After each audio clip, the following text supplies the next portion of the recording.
Welcome to DAX Machina. Join us as we explore the mysteries of this world. Cryptids, monsters, macabre tales, and horror stories abound. Could they be true? Are monsters real?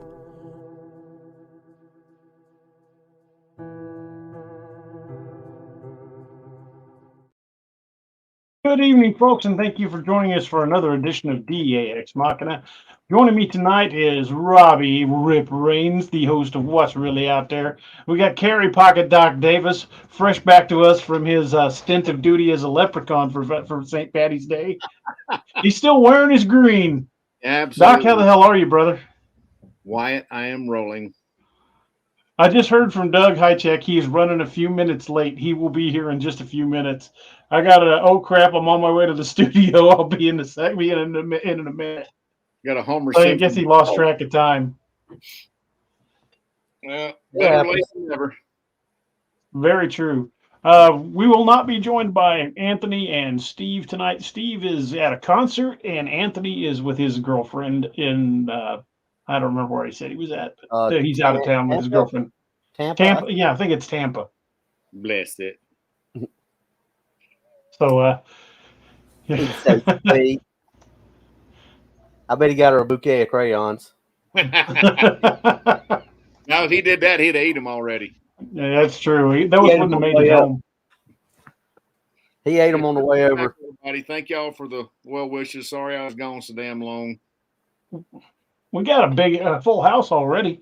Doug should be here any minute, but man, we have already got a huge crowd in the room tonight, and we got our first super chat before we even went live. I'm trying to scroll back and find it. It's been a lot of comments already, and I don't even. Nope, that's not it. Where's it at? Holy moly! There it is. When you said it roll past, I never saw it. Yeah. Got a super sticker from Charles Smoke. We appreciate you very much, man. Thank you for that. And that was before we even hit the air. So, boys, what's up with you guys? How you been? Whew. Man, I've been running like a long-tailed cat in a room full of rocking chairs. I don't know about y'all. There he is. There he is. Hey, Doug, how are you doing, sir? I'm doing good. Well, I'm glad you could join us tonight. Yeah.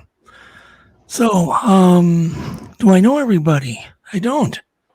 This is Robbie Rains, and hey, Robbie. And Carrie Pocket Doc Davis. He's the owner of Dark Angel Medical and a longtime friend of mine. How you doing? How you doing, man? Glad you're here. Doing good. It's been a busy Saturday. Good, man. Busy's good. Yeah, it's been nuts, but anyhow, I am here. So what are you guys talking about?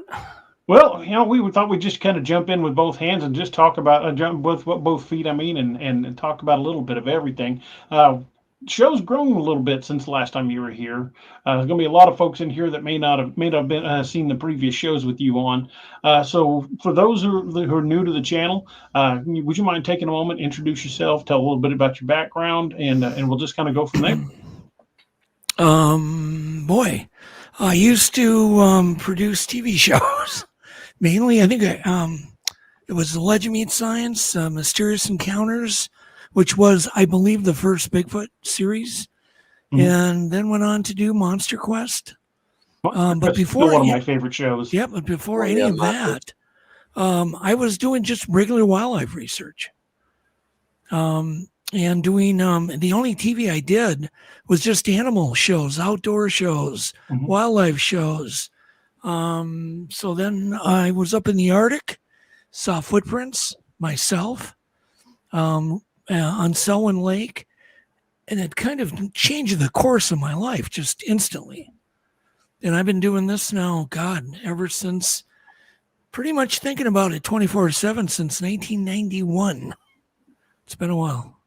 You've also been a game changer for the field, and I don't just mean Bigfoot. I mean cryptozoology in general. I mean you pioneered the technology that let us get the first footage of a giant squid. Yeah. So what I've been doing, it's probably since about '99, is taking different technologies and combining them. I don't invent anything. I'm really good though at taking this and combining them, And so that's what I did for the giant squid.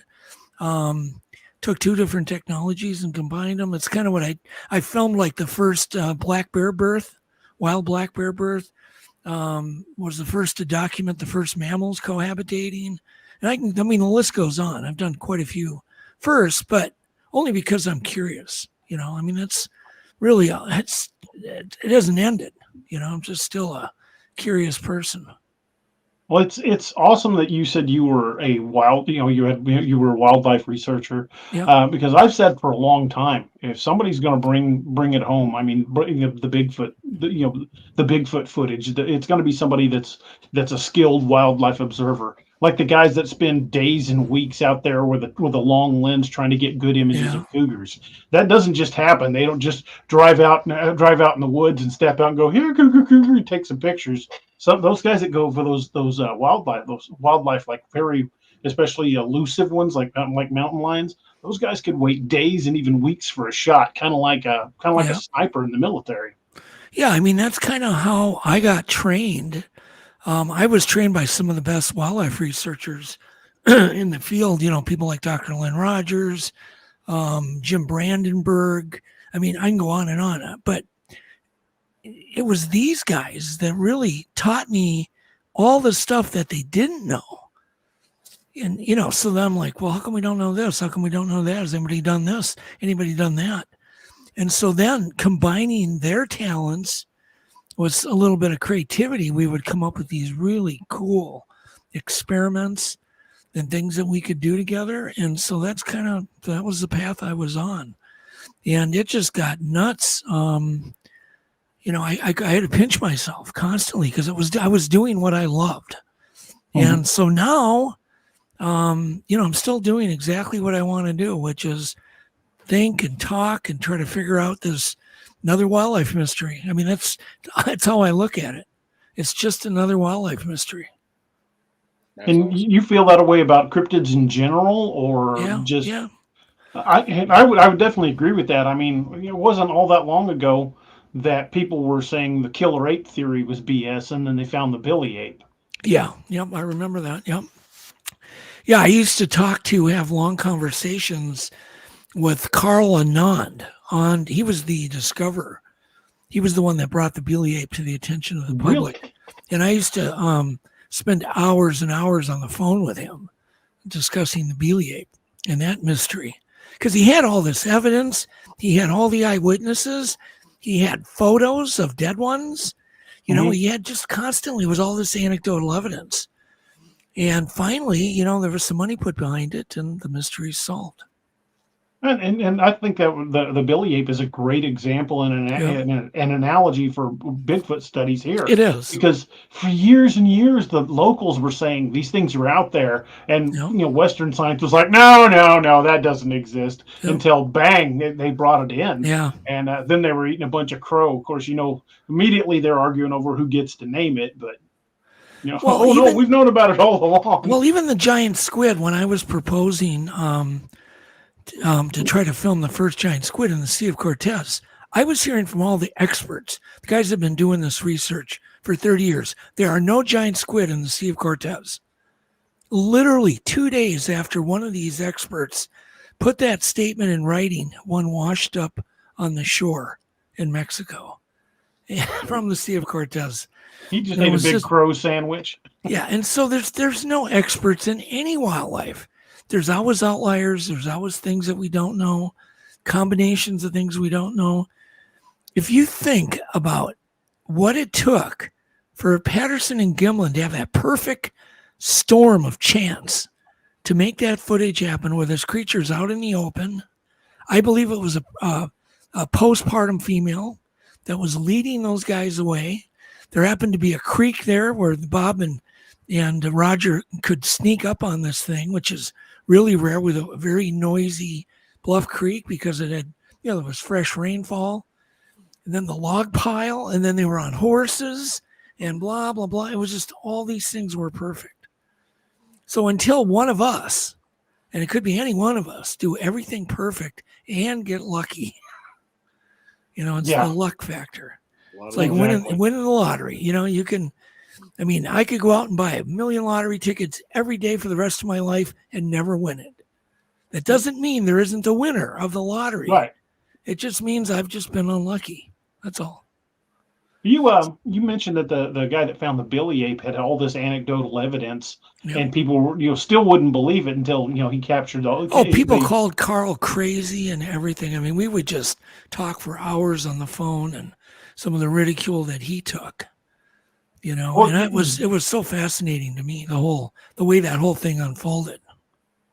You were that guy of the Bigfoot world. You've got so much anecdotal evidence. You've got clear hair shaft samples. You've got tracks. You've got scat samples. You've got cataloged probably more evidence than anybody. Well, we also have a big assortment of the skin oil, which I really feel will be the evidence that's going to raise the bar to get the funding to everybody. It's 3D evidence because think about it. You have the latent details, which you cannot fake. You take photography of a good handprint on a car window. I mean, if you zoom in enough, you can see the damn sweat pores. You can see scars and, all sorts of problems and, in the friction ridges. But then you have the chemical compound of the oil, the skin oil, which is different. Every primate's got a different signature, different waxes. Some have cholesterol, some don't. Some have a certain ratio of triglycerides. There's actually all that studies that have been done, which is great because all I have to do now is get it gas chromatographed the same way they did all the other primates and then put it on the chart and see where it lies, what chemicals are in this. And it's an experiment we can all repeat because all you have to do is go camping, clean your car before you go camping into a hot spot, maybe do a wood knock or two and just go about your business. If you wake up in the morning, have a big handprint on your car, your work is done. You now can collect it, with swabs, photograph it. But here's the beauty. It's 3D, latent skin oil, chemical compounds, and then there's going to be sloughed off skin cells. And with those skin cells, then now we have the technology to get full nuclear DNA, the full genome at very reasonable cost, $5,000. That's not bad. No, it's not bad at all. No, it's very affordable. We could crowdfund that in a week. Yeah, exactly. Right. So once this cookie jar gets cracked open, I think it's going to be a big scramble at that point. How long do you think it's going to be before that inevitably breaks? Well, I'm just about to launch a GoFundMe so we can get some of these tests done. It'll all be in Legend Meets Science 2, which will be out in the fall. All the results, all the scientists. 24 new categories of evidence will be presented. Not pieces of evidence, categories of evidence. Categories people hadn't even thought of yet. Well, count me in. I mean, if you need any help at all, or we would love to be part of making that happen. When you do the crowdfund, we want to help. Okay. And we would love to be boots on the ground with you. We're going to need support of like podcasters getting the word out. But we're going to take this money and we're going to, for instance, DNA is not going to be done at one lab. It's going to be done at a university here, a university here, a university here, and a major crime lab. These people have promised to not just say it's human-like, but to get to the bottom of it. Because the database of DNA has grown exponentially because of all the, I think, misguided people that have donated DNA for 23andMe as an example. I think it's a bit dangerous, in my opinion, but so many people have submitted samples so that the GenBank is huge all over the world. Plus our GenBank of early hominids has grown. International. I mean, it's a whole different world. You cannot take like what Melba Ketchum did and even compare it to what we can do today. No comparison. I cannot wait for this. You've got me really excited. The other thing I was going to mention, everybody, is literally within 10 years, you're going to be able to go to Walmart and buy a DNA machine, just like your $30 copy machine, within 10 years. I want you to think about how that's going to be a game changer. If you can buy a DNA machine for $30, $40 at Walmart. Look how far 3D printer technology has gone in like even the last 5 years. Yeah, I just bought another one for like, I swear it was like $100. It's incredible. Yeah, and as that technology gets more and more accessible, we're going to see a lot of stuff like that. Yep. So, I'm just saying this, I know everybody's really frustrated because there's been no big milestones hit lately, but it's just going to be a tornado of milestones. So that's my prediction. Hold me to it. A tornado of milestones is coming. Dude, I'm stoked. I can't wait. Yeah, prepare for a lot of people to be eating crow. Richie Harris says, if the samples go to a government lab, are you worried that something nefarious will happen? None of them are going to be government. They'll be universities, but these are, professors that have been talked to and are really interested in the topic. So no, I don't think so. Lanita Bryant says, Doug, did you know Melba Ketchum is doing a workup on Dogman? They're on her ranch. Well, it's interesting. I'm just not aware of any evidence, of what has been collected. Certainly a lot of sightings. I mean, there's something to it. I have a visual sighting myself. Oh, you Saw do? one in LBL. Yeah. Can you share that sighting? I'd love to hear your log line, maybe in the clip version, DA. Nick Valente and I, we were both part of the North American Dogman Project at that time. We met at LBL and spent several days there. I think it was 5 days, 5 days and 6 nights we were there. Okay. And we were all over the northern end of LBL, driving back roads, going into those primitive campsites that are back in the woods. And we did this for several days. On the last day we were there, we had heard some like odd vocalizations, and nothing we could get recorded. Had some like something following us in the woods at a cemetery, at the Nickel Cemetery. But on the last day, we was fairly early in the morning, like 10 o'clock in the morning, and we were coming back from DeMumbers Bay. And we were driving slow, and what I was doing was I was looking through the trees at these primitive campsites because they're everywhere and they're hard to spot. So I was looking for like a campsite that might have been torn up or something left behind. We were fully intended on looking for physical evidence. Well, as we're driving down the road, we are doing like 2 miles an hour. Nick's looking at one side of the road, and I'm looking at the other. And I looked over, and I saw what I thought was a shape. But I kind of glanced over, when your mind doesn't really pick up what you're looking at. And then as I was panning away from it, it turned its head to look at me. And I immediately turned back and looked right at it. And I got a real solid look, like 15-second look at it. And I'm pounding Nick in the shoulder going, hey. And he slammed on the brakes and he looks at it. He sees it too, but I got 4 or 5 seconds on him before he stopped and looked. But he saw it for easily 10 seconds. It looked like it was about 6.5, 7 feet tall, completely black. Had a head like a wolf, but the snout was blunter and shorter. Not quite like mastiff short, but kind of like that beefy, that beefy snout. And it had the pointed ears and the kind of a neck ruff that was completely black. And once it realized we had stopped and looked at it, it turned and it did this weird bounding run. It was like how we would like walk like that. It like went to one side, went to the other side, went to the other side again, and then went down this ravine. And we jumped out and went trucking over there, and there was no way we were getting down to that ravine, but we could hear the limbs breaking as it was running through the trees. So I go back over to the tree where it was standing, and there was heavy leaf litter on the ground, so there was no way we were getting a cast. Weren't going to find any prints in that leaf litter, but I was able to touch on the tree where its hand was, and it wasn't like a comfortable where I would put my hand to lean. It was slightly above my head. So I estimate, and I'm just shy of 6 foot, so we estimated it to be about 6.5 to 7 feet tall. But God dang, it was fast. It's interesting. And who knows, I mean, I always do wonder if the Dogman sightings are a little more metaphysical. I've still even questioned whether Bigfoot's metaphysical, which doesn't mean there can't be physical evidence. Right.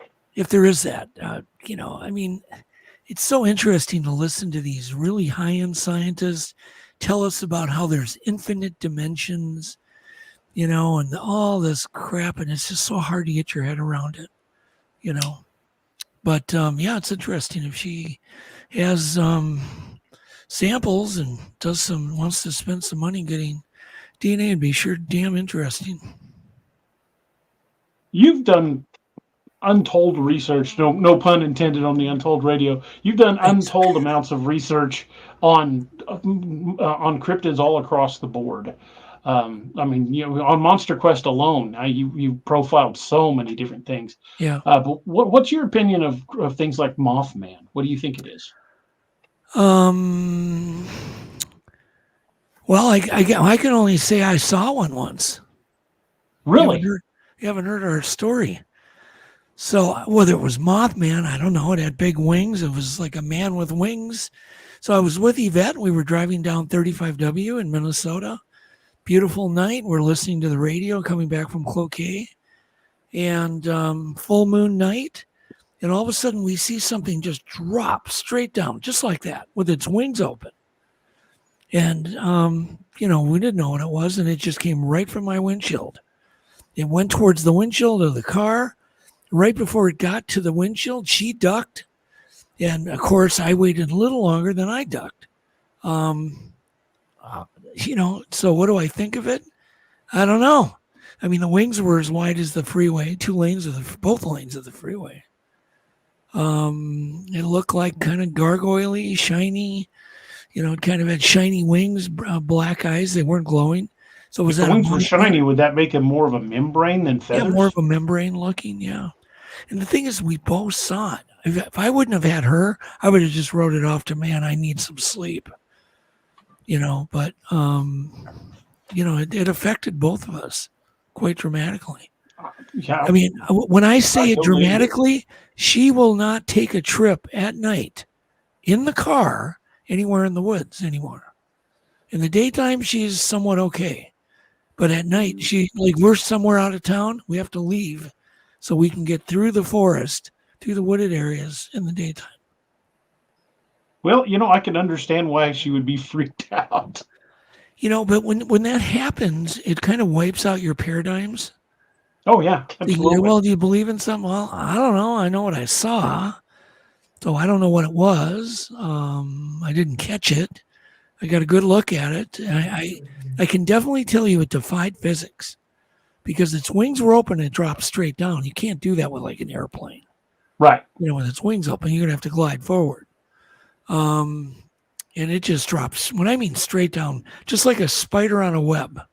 You ever seen a spider drop on its web and then stop suddenly? That's what it did. And then headed for the car. But what's interesting is I didn't want to do a Monster Quest show on it, on the Mothman, until that happened. And then I agreed to do it because there was no evidence, Yeah. Monster Quest was always based on evidence. Well, there was none of visual sightings are evidence. Well, I realize, but we've sent guys to prison for life on visual. I realize, but we had a show formula that we had to follow, and the formula was physical evidence. And so, but anyhow, I agreed to do the show, and we did the show, and I found other witnesses in Minnesota that had a similar experience. So, who knows? You think it was intending harm, or it was just buzzing you? I wouldn't want to have been walking without the car for protection. Or in a convertible. I can tell you that. Or in a convertible. I think its goal was to scare us. That sounds a little bit weird. For all we know, that thing knew I was the Monster Quest guy. Yeah. I mean, literally. I mean, that's as good a guess as anything. I was right in the thick of producing Monster Quest when that happened. I was refusing to do a Mothman show, and then suddenly this happens. Yeah. And I took it kind of as a sign. It was just a weird night. We both remember the song that was playing on the radio. It was Don McLean's Vincent. If you've ever heard that song, Vincent. That was the song that was on the radio playing when that thing attacked our car. That when you get that kind of level of detail sealed in your mind, that moment is etched in your brain. It's there, but I'm not going to tell anybody I know what it is, or it was an illusion, or or it's a physical animal. I don't know. I just don't know anything, so it's humbling. But that doesn't mean I'm going to all of a sudden give up, trying to do physical forensics. Right. If that thing would have left any marks on my car, damn well would have done forensics on it. Absolutely. But it didn't, Well, that's where the curiosity takes over, Doug, is, it's like, that's what keeps you going, is a curiosity and searching for scientific data. I mean, I've been in the medical field for over 30 years now, and the scientific data that's irrefutable. It's just like saying, the more blood you have in your body, the greater your chances of living. If you can get the scientific data from these various sources, that's irrefutable. That's the golden ticket right there. Yeah, no, it's true. We had another experience that was just so bizarre here at the house. I'll tell this. I don't know if you want me to tell one more story. Oh, go right ahead, Doug. Doug, we are here for you. This one's pretty weird. We are loving every second of this. Okay, well, this one's a little weird. I just hate people to hold this stuff against me. Okay, so we were just watching TV in my shop, my workshop. My workshop's heated, and I have a TV in there. So we're in there, and there's some overhead doors, and all of a sudden we saw yellow lights flashing on the wall. And I said to Yvette, I go, why is there a tow truck in our driveway? That's what yellow lights are, flashing yellow lights. And she goes, yeah, that is weird. She goes, check, open the door. And I saw open the door. There's no car there. There's no car anywhere. There's no sign of any tow truck. So I thought, well, that's weird. Whatever. I shut the door. Then all of a sudden we hear her cats screaming bloody murder. I've never heard them scream like that, ever. Like they were being murdered. So we run in the house and check, what's going on. And they're just standing there just looking at both, they're just looking at us. They're not freaked out. They're just staring at us. But yet seconds early, it sounded like they were being murdered. So once again, we calm them down, whatever, pet them. We come back, go out to the workshop. And all of a sudden, we hear a whistling sound now. So we hear this whistling sound, and it sounds like like in the old Roadrunner cartoons, where the coyote drops a bomb over the cliff. You know what I'm talking about? That. Yeah. We hear that coming towards the house, and all of a sudden, boom on the roof. It's fine. All this other crap's happening. It's like, why not this? And then we hear running across the roof. Heavy running from one end of the garage to the other on the garage roof. So she's like, at this point, really freaked out. I'm freaked out. I can't do anything at this point. I'm not going outside. I'm sorry. I don't blame you. This is out of the movie, like the movie Signs at this point. I'm not going outside. So I wait till the next morning, and I go outside. I want to investigate. I want to see if there's any marks on the roof. Whatever hit the roof really hit with some force. Any damage to the shingles. So I go outside, and instead of there being any damage on the roof, my car, which was freshly clean, it was a Ford Flex at that point I used for production, was covered in what looked like sawdust vomit. The whole car looked like it was covered in vomit. If that makes any sense. Did you take samples of it? Yeah, of course I did. So I get a DNA kit, and I just plastic, and I take a clean popsicle stick, and I photograph it all, and I do have the photos. And I scrape the stuff, and it was really interesting. It didn't stick at all. It came off. There was no stickiness to it. Slid right off, left no mark after it slid off. But it was all over in my grill. It was even shot into the grill forward, even though the car was parked a foot in front of the garage door. How did this stuff get shoved into the grill? Do you follow me? Yeah. It can't get in the grill because it's a foot away from my garage. It's all over the driveway, but it looks, the best way to talk about it or describe it is it looks like non-digestible sawdust, like cellulose, like just wood. Like something ate sawdust and threw it up. It's the best way I can describe it. So, okay, so I've collected this stuff that morning. Literally that morning, early in the morning, I set it on the running board of my young daughter's Power Wheels toy, those battery-powered toys. And my daughter wasn't even home. So I set it on the running board because I didn't want it on my desk. I didn't know what it was. And I called right away. I called AW Research Lab up in Brainerd. And I said, Alan, can you analyze this? I told him the story. Can you analyze this stuff? And he's like, yeah, absolutely. I'll do it. And so he said, yeah, just mail it up. So I called Joe from my office. Said, Joe, can you get over here and pick up this vial? I had to tell him the whole story. So he comes over to grab it. And I said, it's right there on the running board of that ATV, that Power Wheels ATV, which you can't go anywhere. There's no holes in that running board. And he goes, no, it's not. I go, yeah, it is. It's right there. And I'm like thinking he's not looking hard enough. I go over there, wasn't there, and I've never seen it. But since while I was waiting for Joe, I went to the car wash just down the road a little ways and had my car cleaned because it was embarrassing. So now I don't have any more of this stuff. Never seen it again. Never seen that tube again.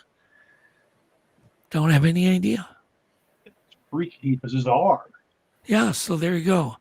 But what makes that story even more bizarre? Here's the reverse ending of that story. That morning, we went bass fishing. It was a beautiful day. We went bass fishing, caught bass all day long, came back early evening, probably at about 4:00, and we get close to the dock. And there is what appears to be, well, she starts screaming. I didn't even see anything. What appears to be hundreds and hundreds of orbs, probably the size of a soccer ball, all over our house, in our trees, our yard, swirling, moving, basically flying like birds. So at first, when she screamed, I thought they were some kind of birds, but then they turned black. And then they all went invisible. Then they were shimmering. So of course, it took about 3 seconds to go, oh, these are not birds. And they're always moving. Everything was moving. I could never really get a handle at what I'm looking at. So I photograph, get my camera out, and I'm filming all this stuff. And I'm maybe 40 feet away from these things. I mean, they're just all over. I'll picture them all over the roof, the trees, the grass. They're just everywhere. And finally I said, Yvette, are you filming this? And she goes, no, I'm not. I'm like, get your camera out and start filming this, dude. This is like amazing. So okay. So she gets her camera out and she starts filming. But before she could get it going, of course, they're moving off. Okay, great. I pull the boat off. They're gone now. I pull the boat up, tie the boat up, because we have a dock right in my backyard. So we tie the boat up. We run in the garage where we can look at the footage. And I'm like, I've never been that excited. My camera won't turn on, guys. So I'm like, okay. So I plug it in. Doesn't turn on. Waiting. Doesn't turn on. I said, Yvette, get in the car. We're going to go up to the Sprint store. So we shuffled up to this is the same day. Shuffled up to the Sprint store and told them the whole damn story. So then they got them excited to get the footage off the phone because I couldn't get it on. They said, yeah, we'll get it off, blah, blah, blah, blah. We'll get it off. So they go in the back room and they're gone 20 minutes. And they come back out of the back room. And they go, dude, your phone's a brick. We can't even get any electricity through it. It's just a brick. It's like a clay brick. So anyhow, that's the end of that story. She did get footage of it, and I'd be happy to share it with you guys. That whenever I'd have to send it in a Google Drive of her footage, and you can see them turning all black, then all white, then shimmering a while, and then they disappear, and then they do the same thing. They kind of repeat. So it was a weird day. Let's put it that way. Very much so. That's Yeah, thank God. Thank God we don't have days like that all the time. Wow, that's insane. Yeah. Now the part where you said something you sound like it ran on the roof and the whistling. Yeah. That almost sounds like Wendigo lore, but the rest of it doesn't fit. I know. None of it does. It's all so bizarre. I mean, from the vomit to the roof hitting, to the cat screaming, to the lights, the yellow lights on the wall. The vial disappearing. Yeah, exactly. It had to go somewhere. I've never found it. My garage I had vinyl flooring that was spotless. It was highly organized. There was no place for it to go. And don't think me and Joe didn't tear apart that whole garage looking for that stuff. So I just kicked myself that I didn't, grab a number of samples. I just thought, well, I get this vial of it. That's all Alan's going to need. I didn't know what it was. So anyhow, there you go. It got me. It's Murphy's Law. That would just be mind-blowing to have that happen. Yeah, well, you can imagine my disappointment on the footage and then so I got burned twice. And it bricked your phone. I didn't get burned once. I got burned twice. It's very humbling. And so there we go. Any described it as like any theories of what bricked your phone, Doug? Of how it bricked your phone? Well, yes, I do have a clue because when we went to go use the pontoon again, which is all electric, I live on a all electric lake. You can't have gas motors. Didn't work. The controller was burned out and fried. Then we went to use our theater here at the house. Didn't work. We realized the thermostats were all burned out. All the HDMI ports on every TV in the house were burnt. Just the HDMI ports. That's almost like an EMF pulse. Exactly. But only the low voltage. None of the high voltage stuff, no problem. Just the low voltage stuff all got burned out. So the whole thing cost me a new phone at about $1,000 and about all new thermostats. New controller in my pontoon. That was $4,000 just for that, to get the pontoon, to get a tech out here and get that fixed. I mean, that whole thing was about $10,000. So I'm glad I don't have days like that very often. Yeah, I'll say. Yeah. As far as the consistency of that vomit stuff, was that more like oatmeal? Yeah, if you can imagine, like, just take sawdust and mix a bunch of water in it. I'll be happy to send you the photos. I could go get them right now, actually, and I could send them to you in Messenger really quick. I'd have to leave the. I'd love to see that. Yeah, well, do you want me to just let me just shut my camera off and I'll go into the other computer and shoot them up to you in Messenger. Okay. All right. I'd love to see that. That's interesting. Holy moly, dude, that's crazy. So it was like an EMP that bricked everything that was low voltage around there. But I mean, obviously his house still had power, but any of the low yield electrical stuff did not. Well, pulse would do that instead of a full blown, because the pulse is going to hit the low end stuff first. That's crazy, dude.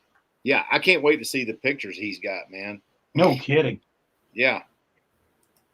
Well, I mean, here's the point, ladies and gentlemen. If you're a cryptid hunter, make sure you have some sort of EMP protection on your house. You can buy those sleeves. Yeah. Well, I mean, you can even buy a whole house type of EMP, like pulse protection module type of thing. That'll basically a Faraday cage. Yeah, it's like it'll blow that circuit out before it fries everything in your house. But holy crap, man, that's insane. That is one of the wildest stories I've ever heard. That's crazy. That's crazy. That's a man. This is awesome. Hey, and for the 194 folks that have tuned in, we got 10 likes on here that I can see on our screen. Hit that like and subscribe button if you hadn't yet, because I can guarantee you this show's only going to get better. We're only 40 minutes in, and we got about an hour 20 left, and I can guarantee you this is going to be better. Kevin Bode had a good question. I'll have to ask Doug when he gets back. Said, did the vehicle still run? I just read that too. I was wondering about that. Yeah, I'll make sure I ask him about that. Because he said his boat was completely fried. Yeah, the controller for the boat wasn't working. Huh.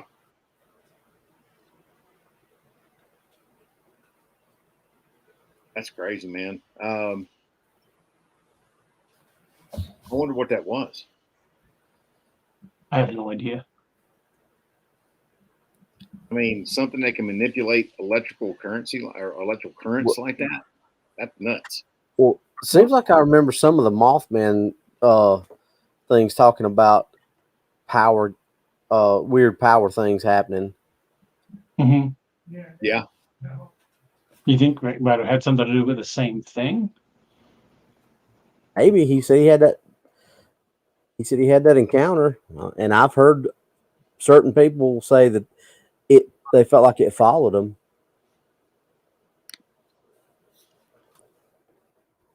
That's crazy, dude.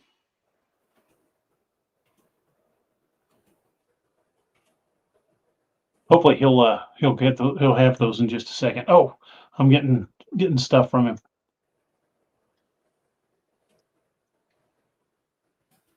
Let me get these downloaded and I'll upload them. Miss Bama wrote something. So the car worked because they went to the phone store to the Sprint store to get his phone working. So that's a good point. So maybe it was just the low yield stuff, like you were talking about, Robbie. Yeah. Let me get these loaded and Doug. Oops, wrong one. Oh, damn it, Bobby. Get that tourniquet off your neck. You're scaring Ladybird. Ain't got no gas in it. Thanks, Tombstone. Good to be back, brother. Who was it wanted a sling blade for the birthday Wednesday, DA? Was it Lene or Lenita? My brother, I can't remember who it was. My brother Keith was telling me about that. He said, you gotta do sling blade for him, man. We tried, but we ain't Doc. I've been studying on killing you for a minute. Some folks call it a Kaiser blade. I call it a sling blade. It was Miss Lenator. You want some sweet tea in there, Miss Lenator? I got some mustard on them French fry potatoes. I like mine with biscuits. Pretty good. Thank you. Did you get those photos? Yes, I've got them loaded. Was going to let you talk about them as I brought them up. Sure. Let me bring up the first one.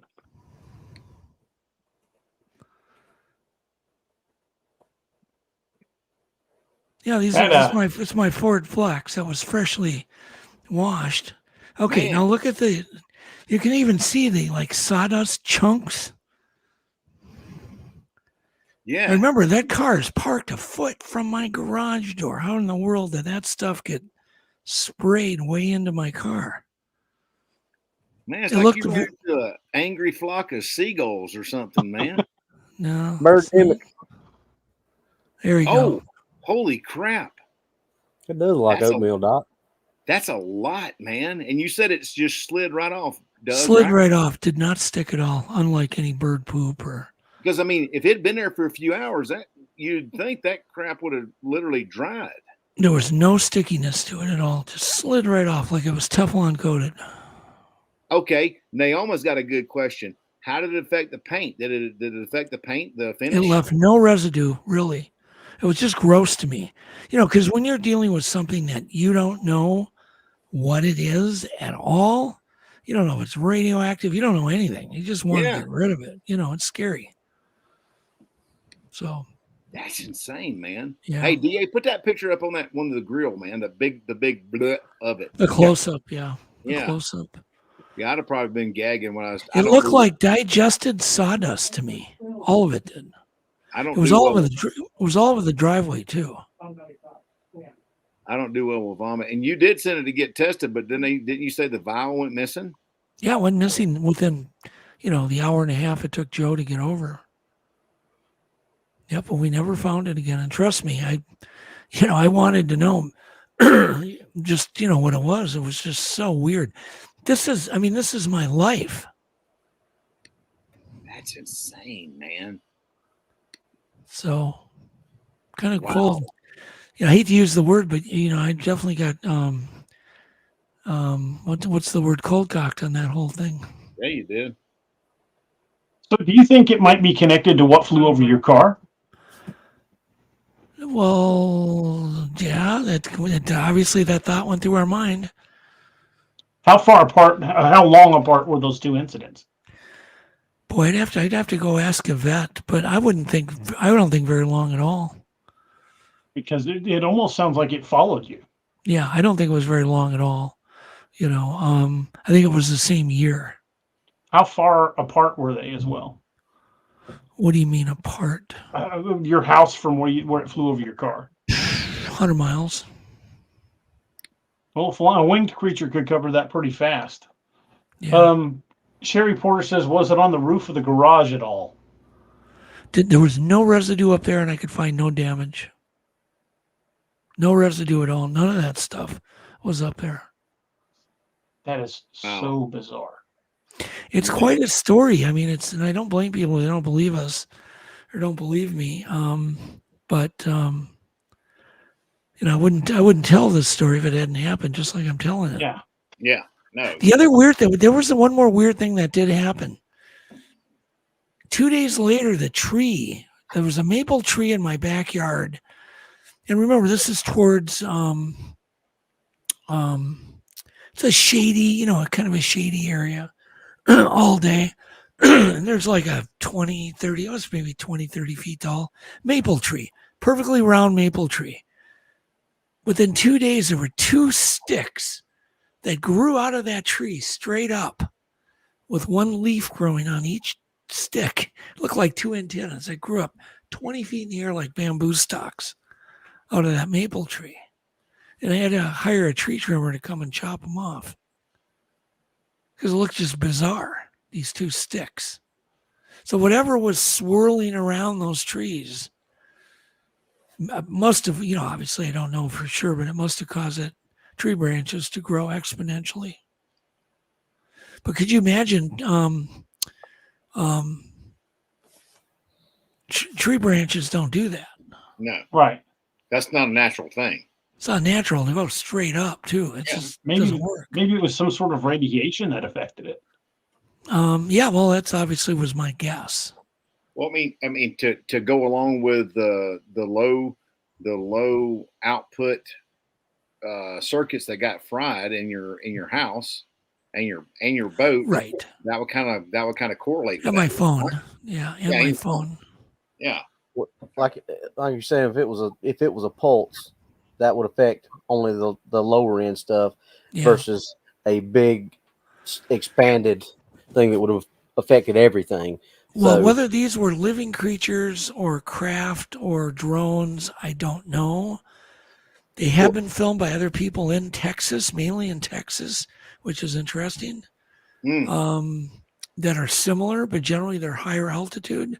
But you can see them all disappear, turning black, turning white, and shimmering. They do all 3 things: black, white, and shimmer. And go Doug, you're invisible. the expert. You're the expert on most of this stuff. I know but you know more than we do about a lot of this stuff.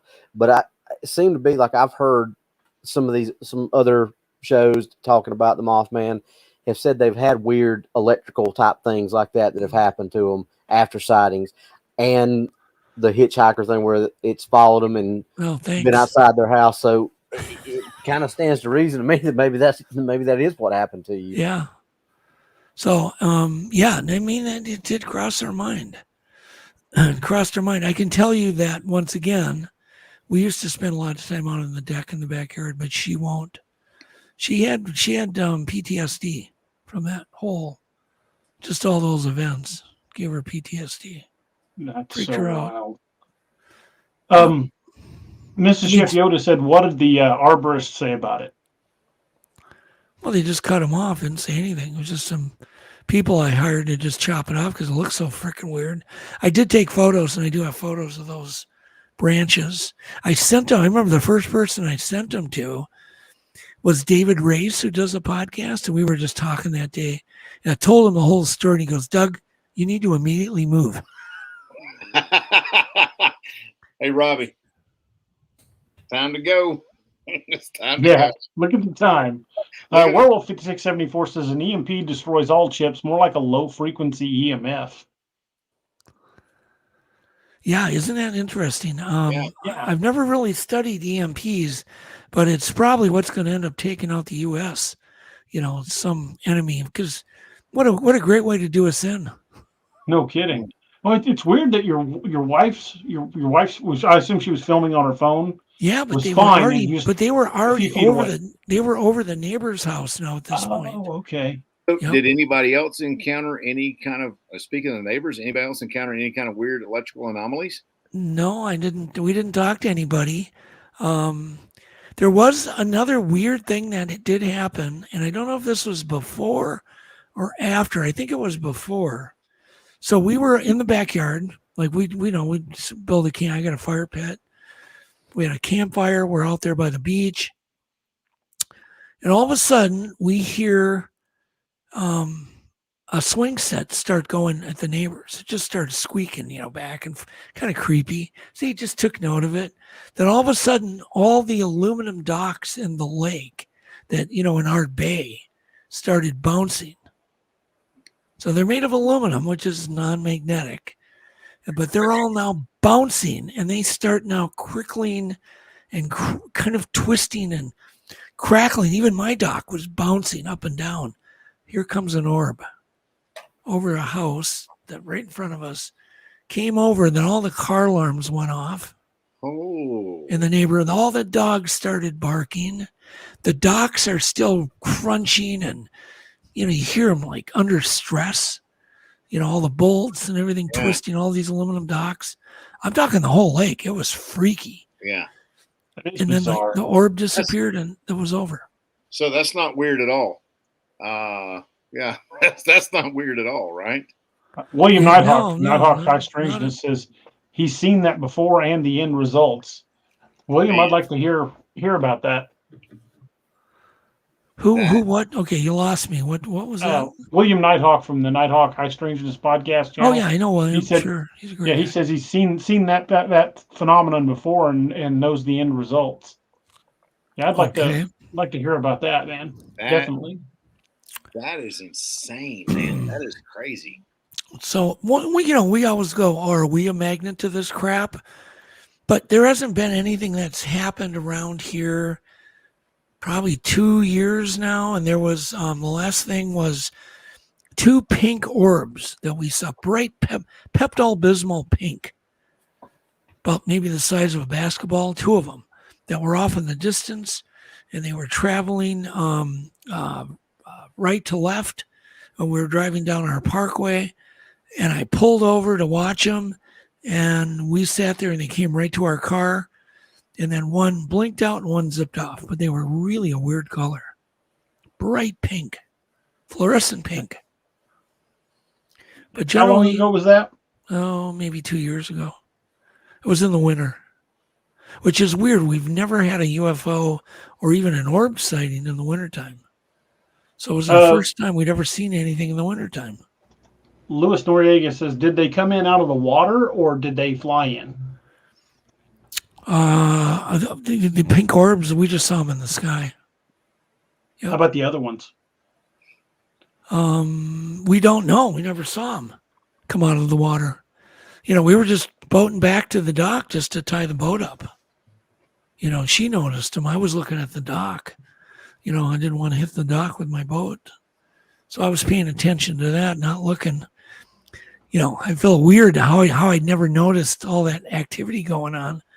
But she noticed it. Then another weird one, and I may be able to get the footage in Messenger to you, was we were laying out, just sunning, literally lathered up with suntan oil. It was a beautiful day. And we're on my deck, and we're just laying there, oiled up, just eyes closed, head back. And she was on her phone, looking at Reddit or some damn thing. And all of a sudden, she started screaming. And I looked at her. It's like, yeah, what's going on? You got a bee on you or something? She's like, right by the look. And she points, and I look over, and there's a black orb hovering above the railing of the deck where the stairway starts. It's just there, 5 feet from my head. It's just hovering there. Probably the size of a good sized beach ball. Blowing up one of those bigger beach balls, bigger than a basketball. And it's just sitting there, and it's changing shape and morphing, and it's blacker than black, and it's got kind of a texture on it. And I go and really sneaky grab my phone again. I was like, oh, okay, I'm going to ruin another phone. Turn it on, hit it on record, and bring it up. And before I can even get that thing lifted, it shot up to the clouds. And I did film it up in the clouds. But then we went and looked at the footage. It did have it. Phone worked. And then we went back out on the deck, and we see one now coming out of the lake and headed straight to the clouds. And that's about to the extent of my stories out here. It's quite a few, though. Man, That is so far outside of my wheelhouse. I have never experienced anything like that. Yeah. That is absolutely bizarre. The Blondes and Booze Paranormal Podcast want to know, has anything happened since then? No, we really haven't had anything happen other than those pink orbs. There hasn't been really. It's just been quiet, peaceful, normal, the way we like it. Miss Bama BF says, no missing time? Not really. I have experienced that in the past. Me and Yvette both have. The weirdest missing time episode happened to us while we were out of town, up in Cloquet of all places. God, I hope this wasn't the day that we saw that Mothman, now that I'm thinking about it. But we were in Cloquet. We were at a hotel. We were playing chess, electronic chess. Mm-hmm. On one of those little electronic chessboards. And there's a timer. At some point, they time out. So if you don't make a move within X amount of minutes, I think it's like 20 minutes or 15 minutes, it times off. Well, we're playing chess. And all of a sudden, we look and it's timed out. And I suddenly feel a pain in my right calf. And I run into the bathroom because it just really hurts my calf. The chessboard's timed out. I'm out in the bathroom pulling my pants down. And I had this huge, deep, man, I'm talking 3/4 of an inch deep and maybe a half inch wide and maybe almost an inch long gouge out of my fat in my calf, right above my calf muscle. I still have a big scar there. And it just burned, but there was no bleeding. There was just this kind of fluid coming out of it, clear, more of a plasma leaking from it. And I didn't go seek medical help. I probably should have, but I'm not that guy. I'm the guy that, pulls the fish hook out of his finger himself. And I just don't worry about that crap. Yeah. So I covered it up with a Band-Aid. We actually had to get some down from the desk. But that was my only time we ever had actually missing time. It was quite weird. That's really weird. Yeah. How much time do you think you lost? Well, that thing times out in 20 minutes, but we don't know. We just like we were both, laying like on our stomachs, looking at the chessboard that was on the bed. And we were, not taking long time for our moves or anything. We were both wide awake and rested, and we were just playing a game of chess. But it was What lake do you live on? I live on a lake called Sunrise. I thought maybe it was one of the Great Lakes. No. How deep is the lake? It's not very deep. 24 feet, maybe at the deepest. It's not very deep. I was thinking if you lived along Lake Superior is not really technically a lake. It's technically an inland sea, and it's like 1,200 feet deep at its deepest point. Oh, I know. Yeah.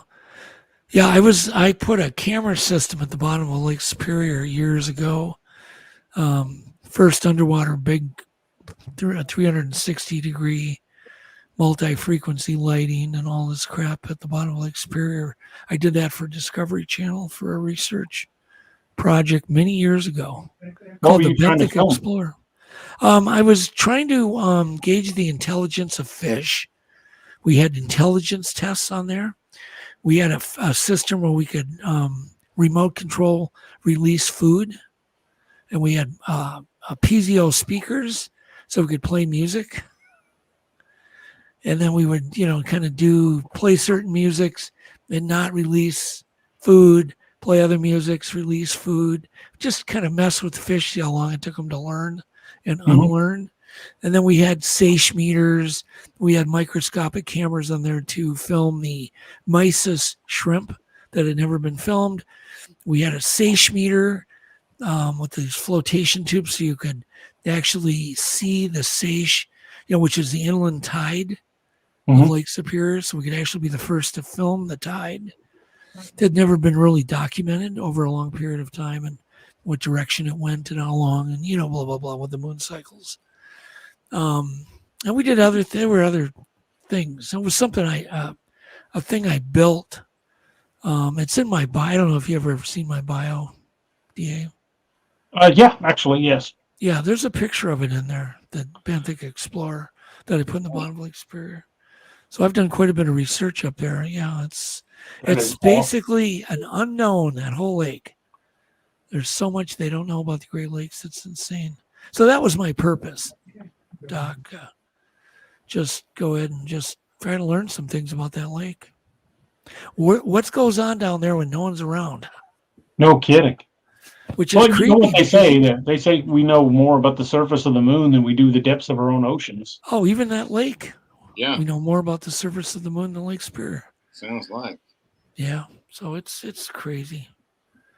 So Bonds and Blues podcast says they think you're being visited by aliens, probably more than you realize. Yeah, I think that makes a certain amount of sense. It's possible. I was telling the story of what I had my best friend on our podcast. You can go back and listen to it.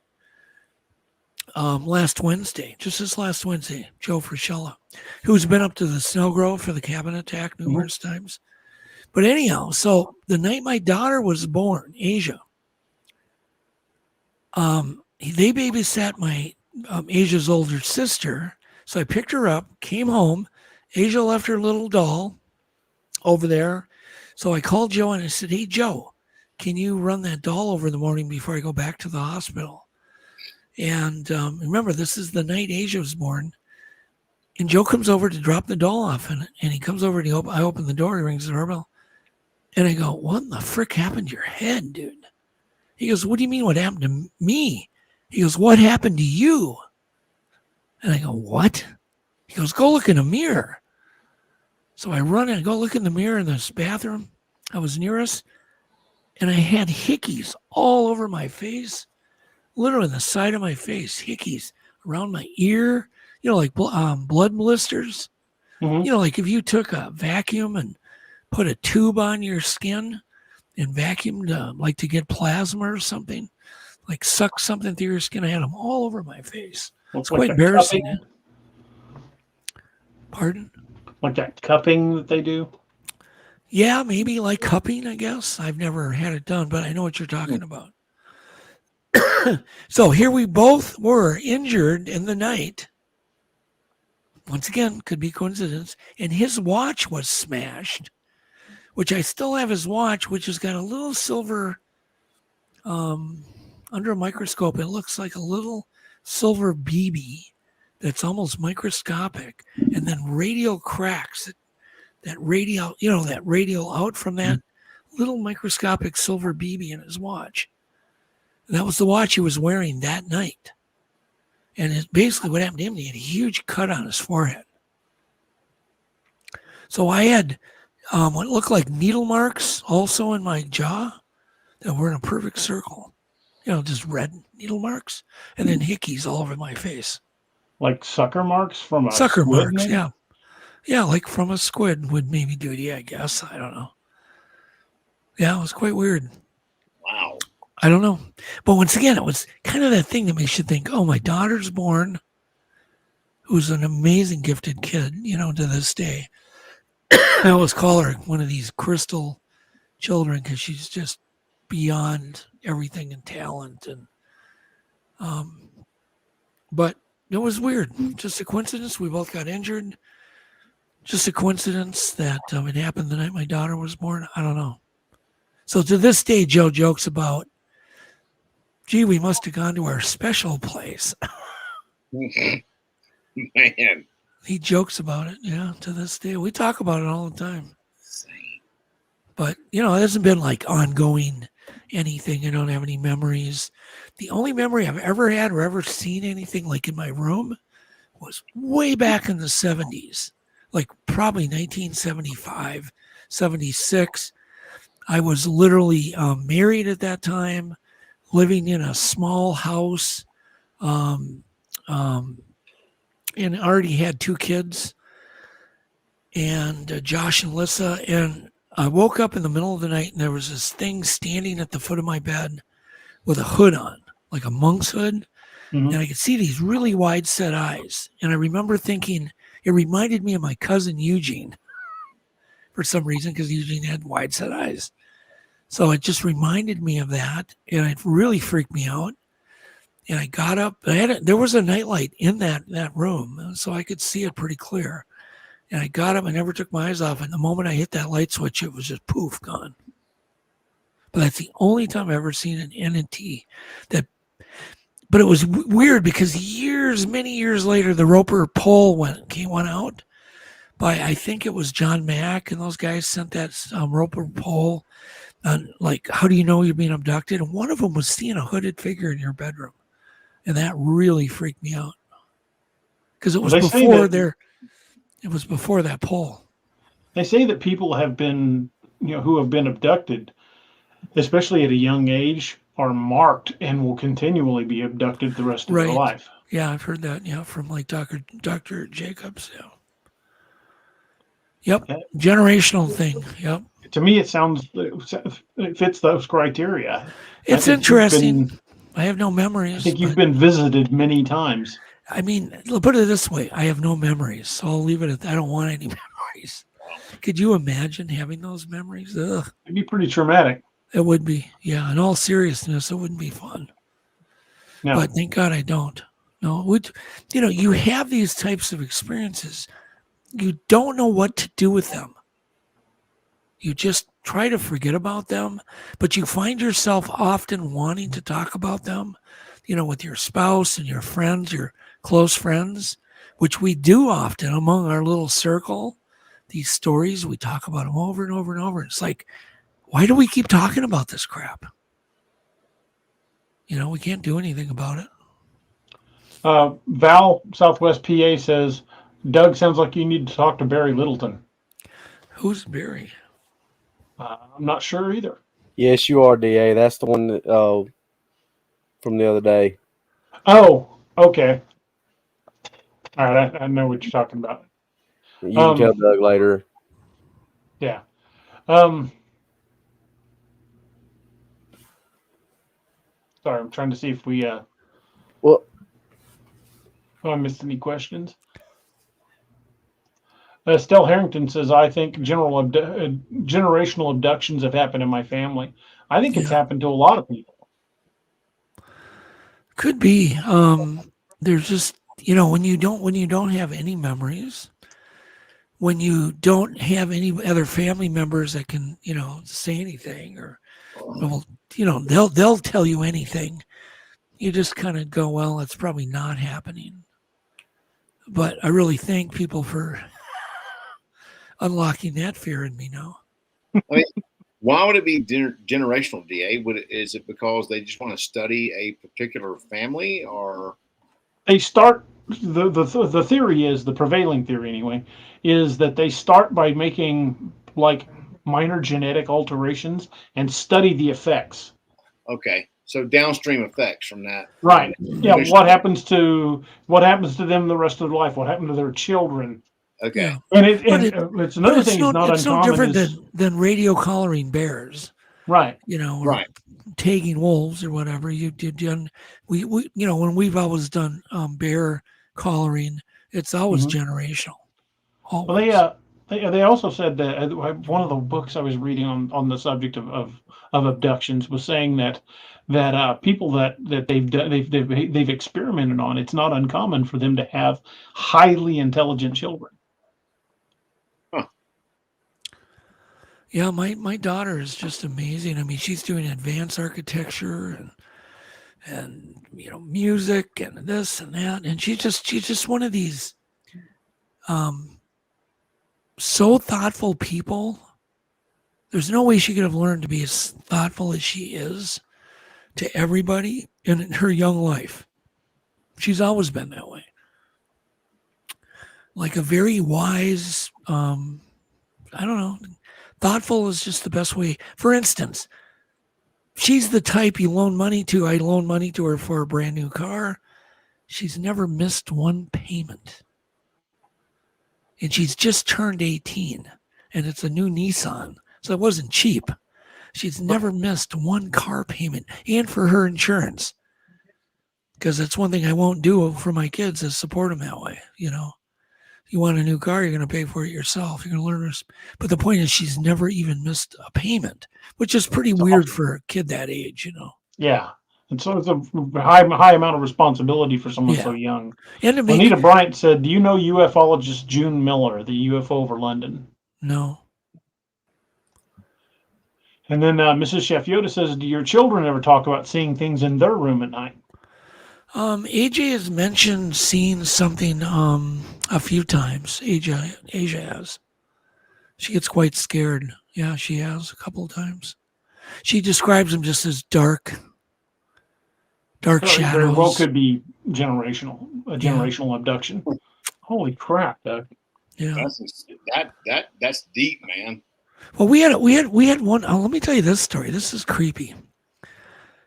So, just a normal family night. The two daughters are, just gone to bed. I go to bed. Everybody goes to bed. Yvette goes to bed. Trying to fall asleep. All of a sudden, boom, boom, boom, boom, boom, boom on the bedroom door. I mean, really hard pounding. And then I hear running up and down the hallway. It's kind of a long hallway. And so I immediately think the girls are raising hell or whatever, which wasn't like them. But I just thought the girls were up, just running up and down the hallway, just goofing around, being goofy. So I was a little bit mad, So I go get my robe on. I head out there. I go into Dakota's room, and she's sound asleep. And I thought, well, that's weird. Then I go into Asia's room, and she's sitting up just crying her eyes out, just petrified.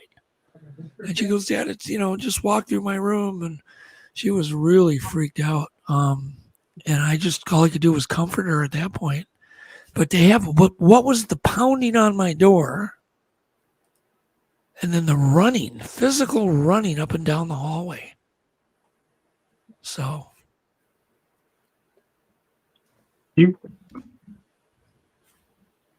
That's. It hasn't happened since. And that was, oh my God, that's got to be almost 9 years ago, 10 years ago. Wow. Miss Lenita, thank you for the super sticker. Craven said there's apparently a test you can find online, and it goes through a lot of the common abduction signs. That's the Roper thing I had mentioned, yeah. Okay. That's where that hooded figure was listed on the one I looked at. And I got really creeped out because I saw that thing in the 70s. I never connected that with any alien abduction crap. When you tell this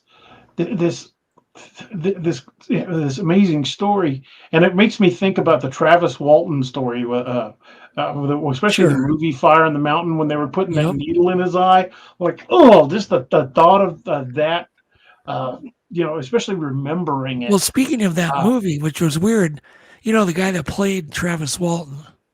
Was that? That was D.B. Sweeney. Yeah, D.B. Sweeney. I ended up hiring DB. He's the one that narrated Mysterious Encounter series. That's right, he was. DB's a good Sweeney. dude. Well, then one night I met Craig Sheffer, who played Dallas. and Scott became friends with Craig, and we started hanging out. Then what else happened? Obviously I've met now. Who was the guy driving the truck? I can't remember his name. Mike Rogers. I've met Mike. But then the Rockford, James Garner. Met James Garner, ended up having his restored Rockford Files car in my booth down in Vegas. So it was just kind of weird. I kept meeting all these cast people, and it was just kind of weird, I guess. That movie was really a good movie, actually. Judy Smith says, I always wake up screaming with something standing beside me with a robe and hood. Could this be something like that? Oh, no. Does this happen often, Judy? Yeah. Yeah, if you're seeing that, it could be the sign, a similar sign. Mrs. Chef Yoda wants to know if you're of German heritage. Yes. Yeah, my my grandfather was Czechoslovakian, and he married a German girl who was my grandmother. So Hajicek is Czechoslovakian? Yes, correct. Okay. I was often kind of wondered about that, but I never asked. Blondes and Blues Paranormal, the ladies over there, they said, I believe once we have encountered with anything paranormal, we are marked to other things, UFOs, cryptids, ghosts, etc. Yeah, I mean, isn't that what John Lear brought up, and also Jacques Vallée things? Stuff's all connected. Yeah, and I don't know if that's so much that you're marked by other things, or that once your mind has opened to the possibility of those things, you start noticing them more. Right. Because I know once I had my first near brush, I was like hyper vigilant in the woods looking for specific things. I don't know that they were happening any more frequently. I was just noticing them. Yeah. Well, I don't ever want to be accused of making this stuff up. It doesn't happen that often. Mm-hmm. You remember, I'm an old guy. I'm pushing 70 at this point. And, well, you don't look it. Well, thank you. But at this point, things don't happen like you think every week, every month. It just doesn't work that way.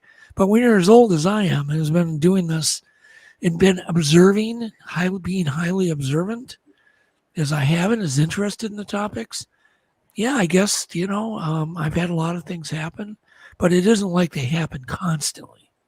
Yeah. Having seen one creature in your room in 1975 is not like, every day. That was damn near 50 years ago.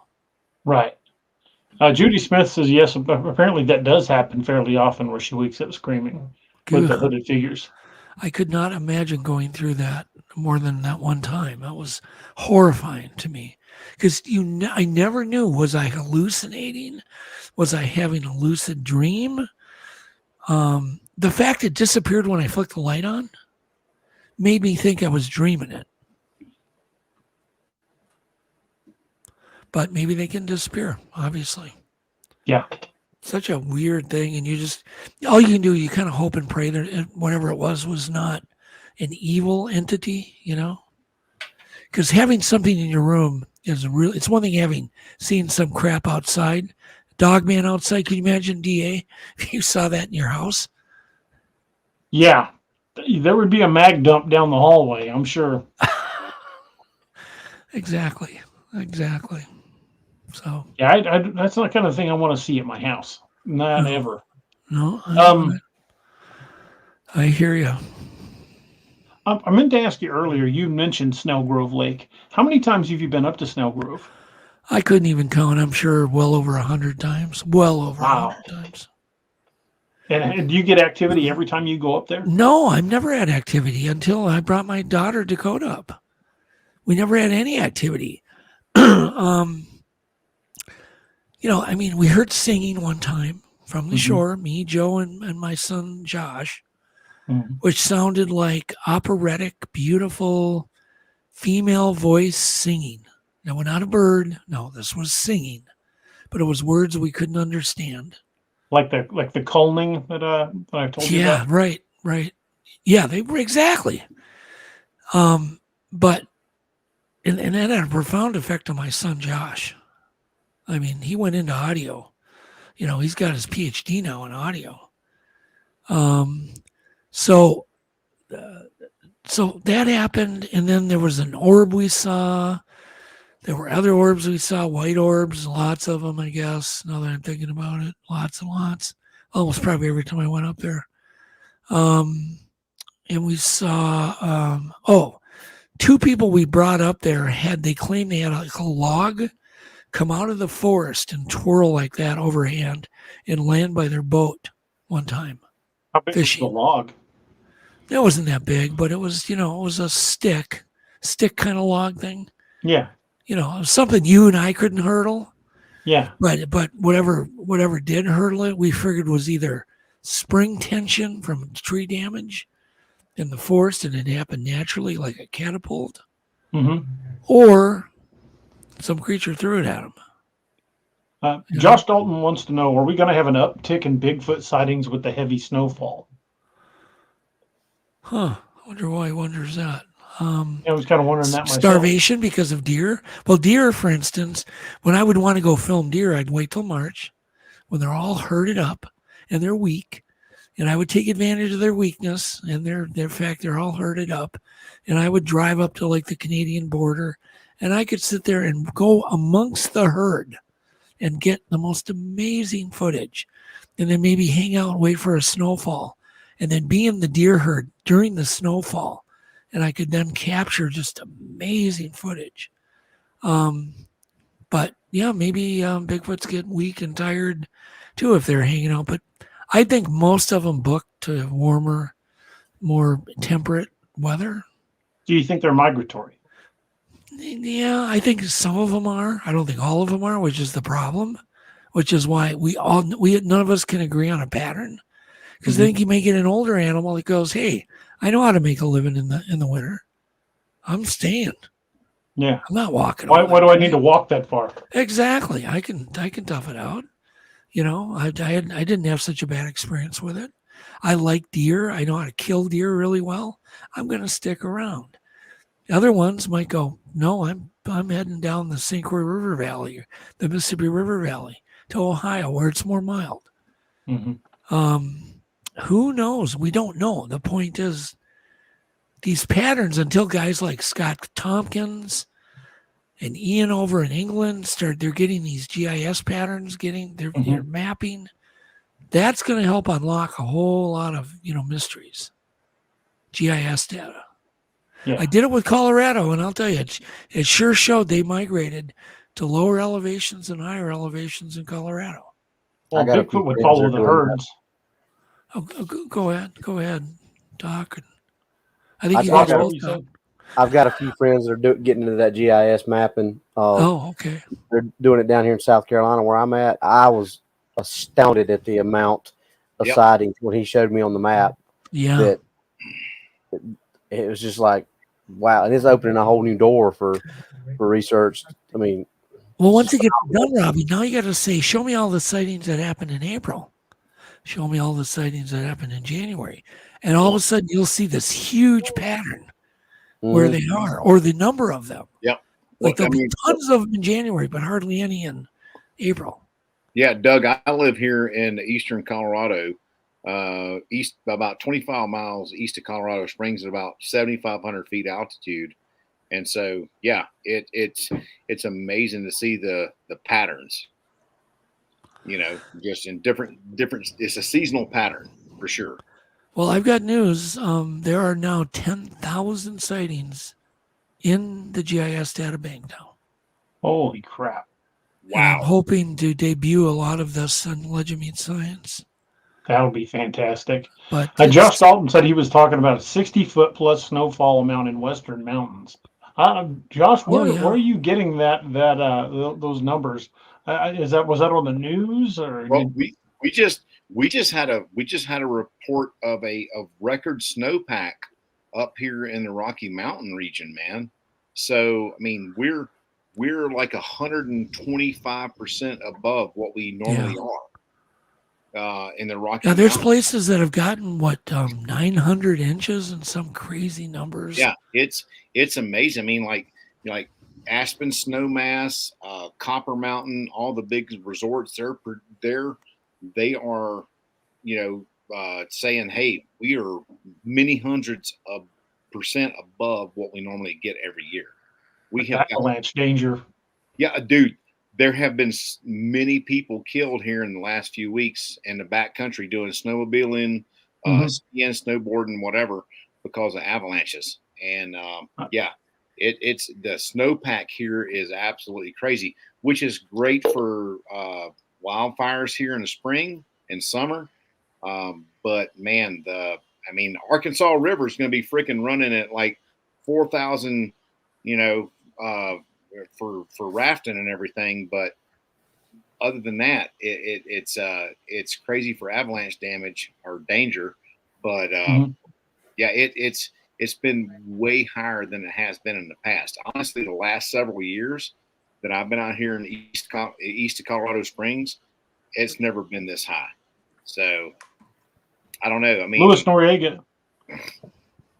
Noriega had an interesting comment. He said they found 3 cars up in the San Gabriel Mountains with the doors ripped open. With all the snowfall we've been having, something got into the cars. Yeah. Well, the bears should be hibernating if there's snow on the ground. Right. The bears are hibernating when there's snow on the ground. Cougars don't rip into cars. No. Yeah. Well, bears can take a door off pretty quick. Actually, Oh, yeah. Black bears can then get in quick, but not this time of year. You wouldn't Not think. in the winter. Yeah. No, absolutely. Nope, I agree. I'm There's no food for them. I'm wondering what we're going to see up here in the Rockies as far as people that we have several people that have gone missing up in the mountains, not just snowboarders or snowmobilers or anything like that. We've had hikers, because you have mountain hikers, campers, things like that go snowshoeing up here, and we've had several people go missing up here just this past 3 months. There's been some going missing out in California too. It was just a few months ago that actor Julian Sands disappeared up in the mountains. Absolutely. Yep. And he's a veteran hiker. He's done like these hiking competitions and things like that. So it's not like he was going to wander off trail and get lost. He knew what he was doing. He's not a one-time dude doing this stuff. So, and the people who have gone missing up here in the Rockies just in the last 3 months have been very seasoned hikers, campers, outdoors people. So I'm curious to see what we're going to see up here in the next few months. What's interesting? What's really interesting? Well, I was just going to say what's really interesting is the ones that they do find, which is very few of these missing, hikers or people have gone missing in forested areas. There's been enough of them that have come back with really weird stories. Like one guy in the Appalachians, he's hiking. He's on trail. He's hiked this trail tons and tons of times. All of a sudden, he found himself in the middle of the forest. And he's like, why am I in the middle of the forest? There's no way I went off trail. But he's now got to survive. He doesn't even know where he is. Right. So he makes it out. Eventually, it took him like 4 days. He found his way out of there, and he was found. But there's not many of those people that do. But to hear a story like that that's discombobulated. And then there's been other stories. There's a pretty famous one where a Discovery producer who was working on the Gold Rush series. Yeah. Did you hear about this? He just up and just kind of went nuts and just ran into the forest one day. They never saw him since. Wow. That what you were talking about, just walking a trail and then suddenly you're in the middle of the woods. That happened to my wife and I when we were dating.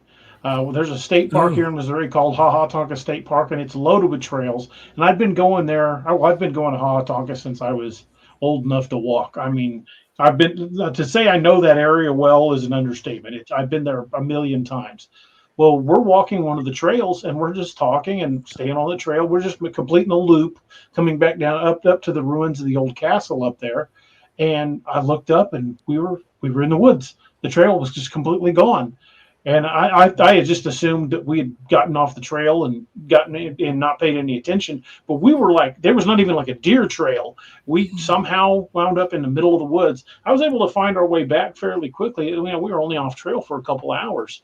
But it was weird that happened, and you mentioned that it just kind of clicked that memory because we were walking down a clearly marked trail, and then 10 seconds later we were in the middle of the dang woods.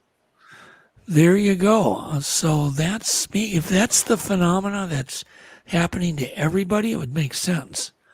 They're just suddenly discombobulated, and they find themselves blocks away. I think David is maybe certainly recently connected maybe the UFO connection to some of these missing people, which is kind of scary. Mrs. Chef Yoda asked, I guess that's a question directed to me. Was it instant, or was there missing time with that as well?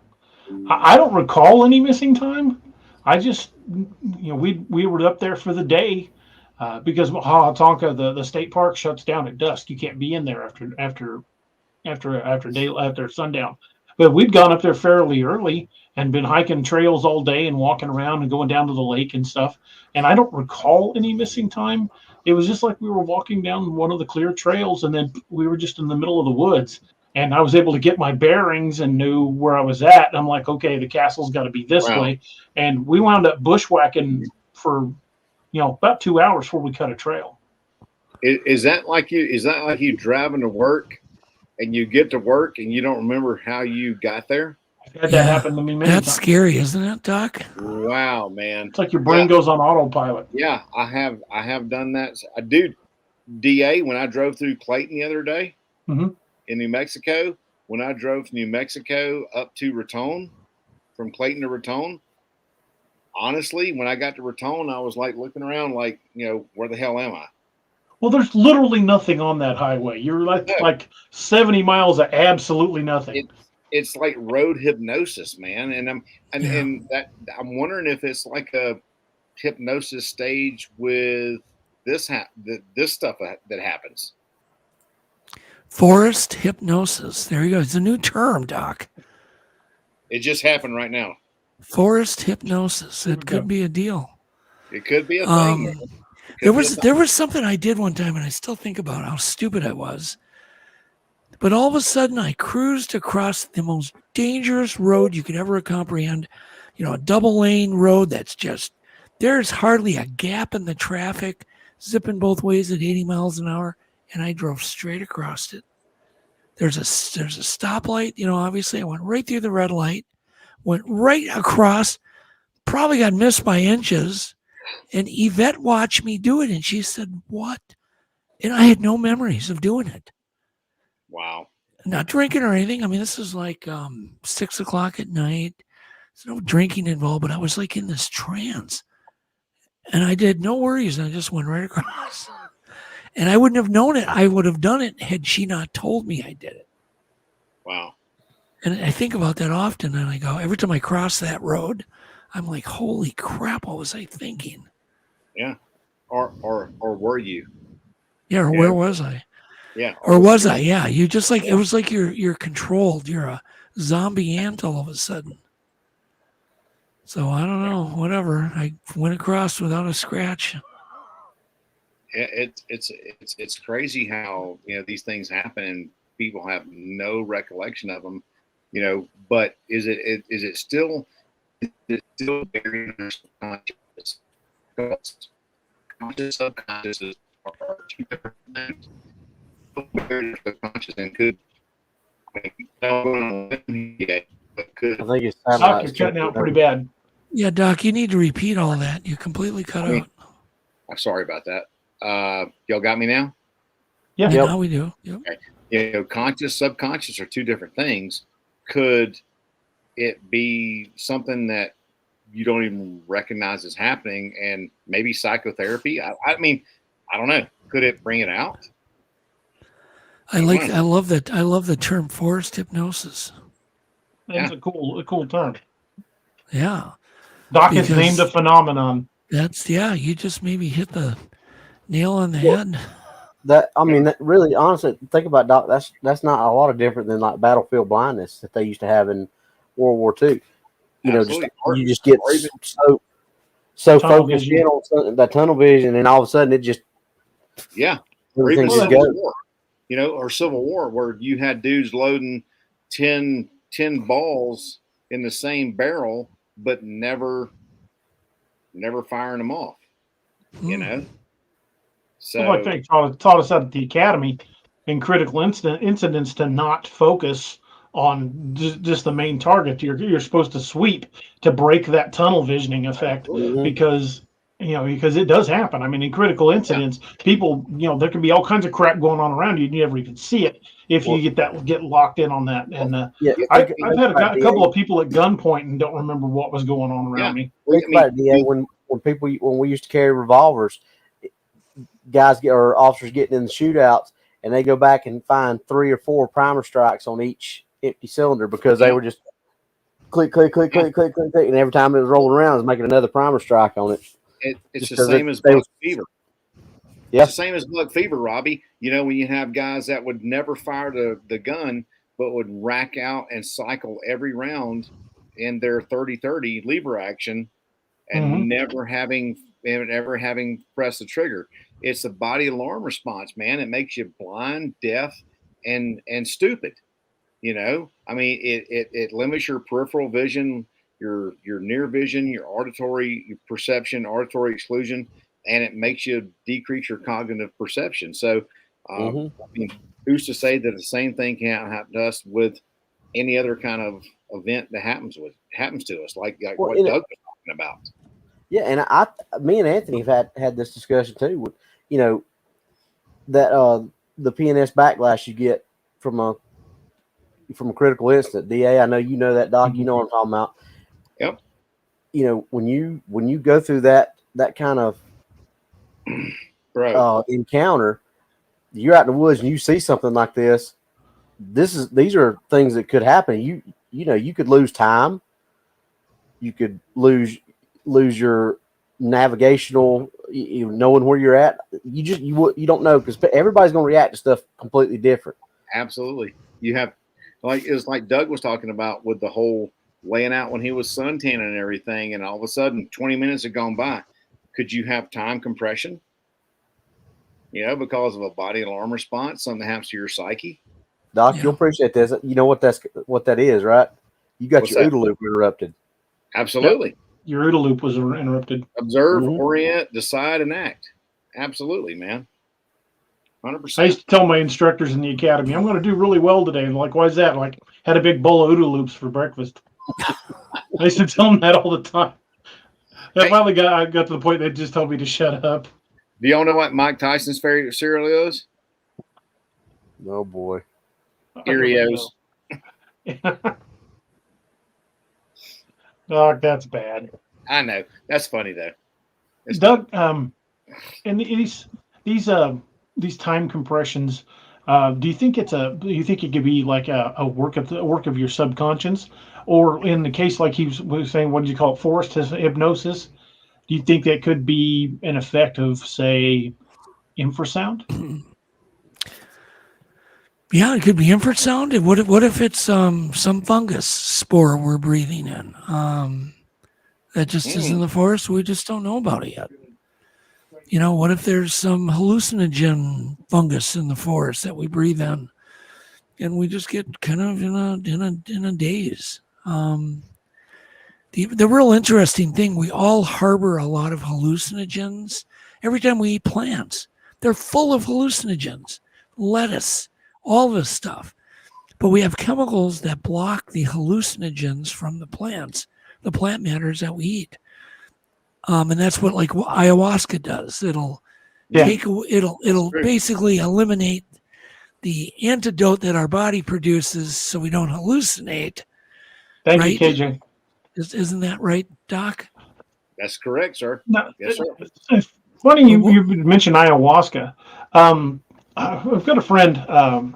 He named Ryan. He lives here in Missouri. He lives in Rolla. Him and I have talked about this and ayahuasca and DMT. Because him and I discussed that because I I was on a quest to experience lucid dreaming. I've done it a couple of times, but I found that it's very difficult for me to repeat the process because I have what I like to refer to as an unquiet mind.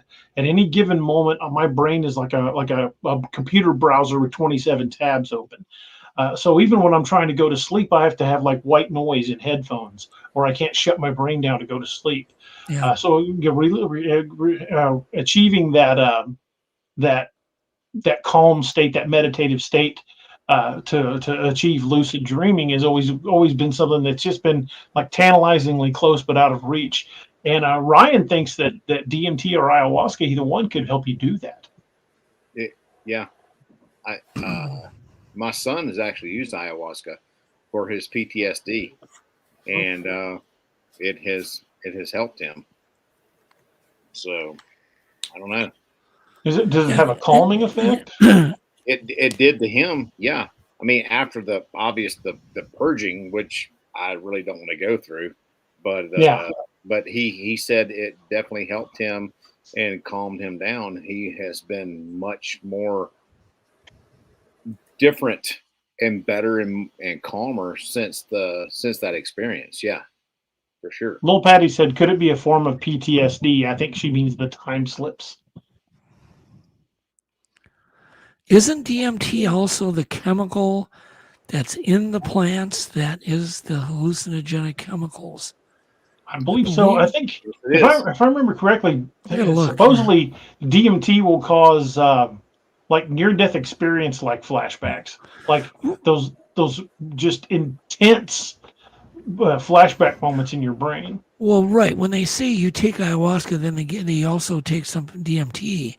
But I believe you can get the DMT right from regular lettuce, celery. I mean, any green plant is full of DMT.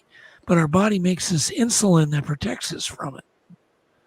So it's kind of weird that every plant is loaded with hallucinogens. I find that very interesting. I was going to look that up, and I'm like, oh, darn, my phone's not cooperating. I got my own way of protecting myself from it. I don't eat them. I'm getting my Google Foo acting here, Doug. There you go. But I'm wondering if somebody can look that up. It's so dang interesting. Well, I mean, psychoactive plants. You have your cannabis. No, just what is the hallucinogenic drug in all green plants? I'm looking it up now.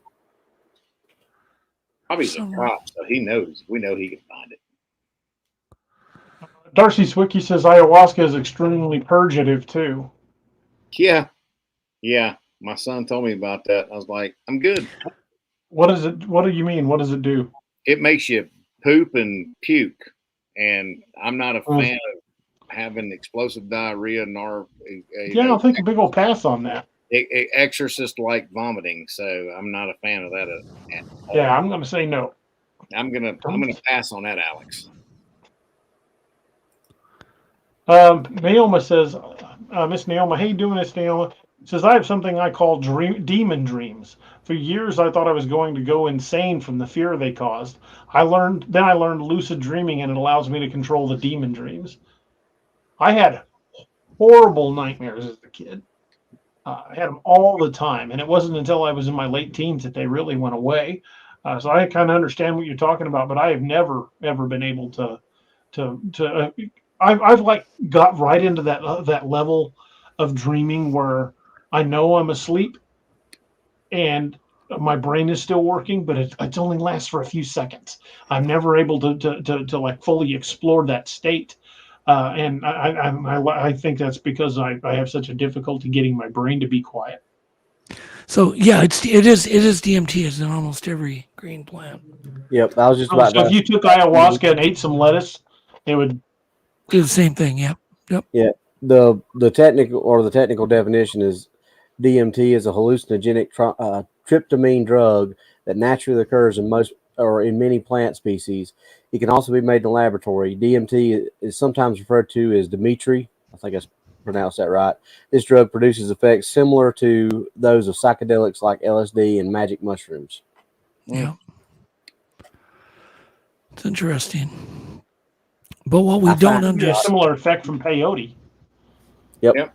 Exactly. Louis Noriega just had that question. I was like, The whole time we were having this discussion, I was thinking about the scene in Young Guns. Well, what's in a Yeah, forest, sure. Doc? Doc, what's the main thing in a forest? Green plants. absolutely. Yeah. So maybe there's some. Yeah, maybe if your Some- senses get overwhelmed with that naturally occurring DMT. Yeah, there could be DMT gas. There could be all sorts of things that. Well, gonna you said affect your us. body naturally screens it out, but if you're just suddenly flooded with it, your body can't explain. Maybe. Yep. Correct. Yep. Yeah, maybe you're just getting hit with so much of it. Yep. You got to filter. They know so little about the forest. I mean, we Man, all do. Well, they're now learning that trees talk to each other. Yeah, I mean, if we suffer from it, it grows from the ground to cure it. Yeah. Yep. There's a pharmacy, a natural pharmacy. Yeah. That will cure just about anything that ails us out there. You just got to know what it is. Yep. I mean, I've been in Western medicine for over 30 years, and I'm a firm believer that if it grows from the ground, if we suffer from it, there's something that's growing out there that will cure it. That's just the way I feel. Did you ever? I don't know if you've ever heard the story of Briggs Hall, who was the chief veterinarian of Washington State, which means he was in charge of all the wildlife. But every once in a while, they would come across these very large feces that were unexplainably large, coffee can diameter, 5 foot long. 5 feet long. Sure, and they would Holy he moly. would collect Holy them on crap. occasion. Literally. There was one he collected. They were tagging elk, and they were having a mortality issue with young elk, and they would once in a while they would find these big feces next to these dead. They'd come to retrieve the collar, and they'd find these big feces next to a dead young elk calf that would have its liver gone or whatever. But he wanted to do parasitology on these feces, which is really a key to figuring out what species an animal is, because they all have their own parasites. So he sends it in to the University of Washington. It comes back with no parasites, none. And the last big, huge feces, which he said is impossible. And I have the lab report from them. And that shows that the Bigfoot species are using some plant to keep themselves free from parasites. Yeah. Some sort of purgative. Yes. Yeah, exactly. Absolutely. A purgative, yeah. A 5 foot long deuce. What did it eat to produce that? Dude, it ain't Metamucil, son. That's all I can tell you. I mean, but they're using some sort of purgative because there are purgatives out there. Yeah. That will rid the body of that stuff. Well, we know certain tree barks.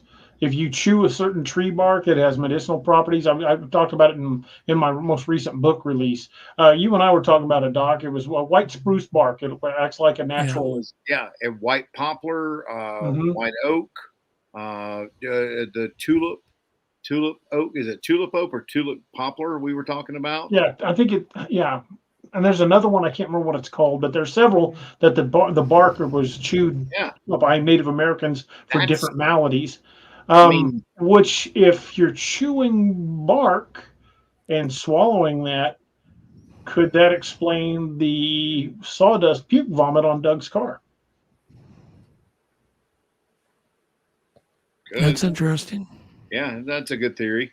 I don't know. Maybe it was there because it'd been eating a lot of it had something wrong with it, and it had been eating a lot of bark.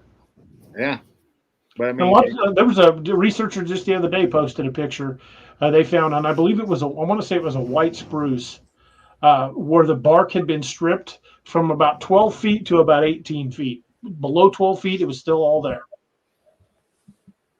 Whatever that was, that was big. Yeah.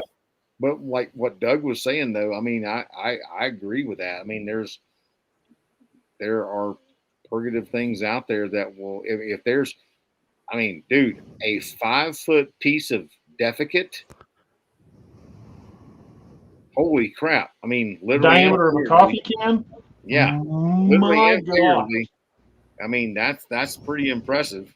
So, woodworm mushrooms. Oh, I couldn't think of the name. they have they'll get rid of parasites too. Huh. Wormwood. I would imagine a wormwood, creature like that would wormwood. probably eat a lot of naturally occurring plants. It's not like it's going to pop down to the local grocery store for a bag of pre-made salad and a side of roast chicken. It's gonna eat from nature's grocery store. Yeah. Yeah, it's called wormwood. So I just found that really interesting. That is interesting, Doug. Mr. Jeff Yoda said, and I'd heard this before, that green walnut hulls are good to get rid of parasites. I've heard that as well. Yeah. I I ain't feeling on green walnut. I can't say all that. Dr. 45-120 Sharp Rothstein says, was the sample free of digestive bacteria? They didn't do a DNA. All they did was the parasite test. He wanted to make sure he could rule out bear and cougar and elk, and just to make sure, That'd be one hell of a cougar dropped a 5-foot Yeah, goose. of course. I think he Ooh. knew. He knew what it was, but the fact it didn't have any parasites at all, and then he kept it. He kept the rest of it in the freezer. And I called him and I said, "Hey, can I have that, or can I get a sample of it?" And he goes, "Yeah, let me go look for it." So he goes and looks for it. And he goes, "Some son of a gun threw it out. His last sample of this big. It was in the bottom of the freezer." Wow. Nail Muffin says, FYI, wormwood is also used to make absinthe. Yes, it is.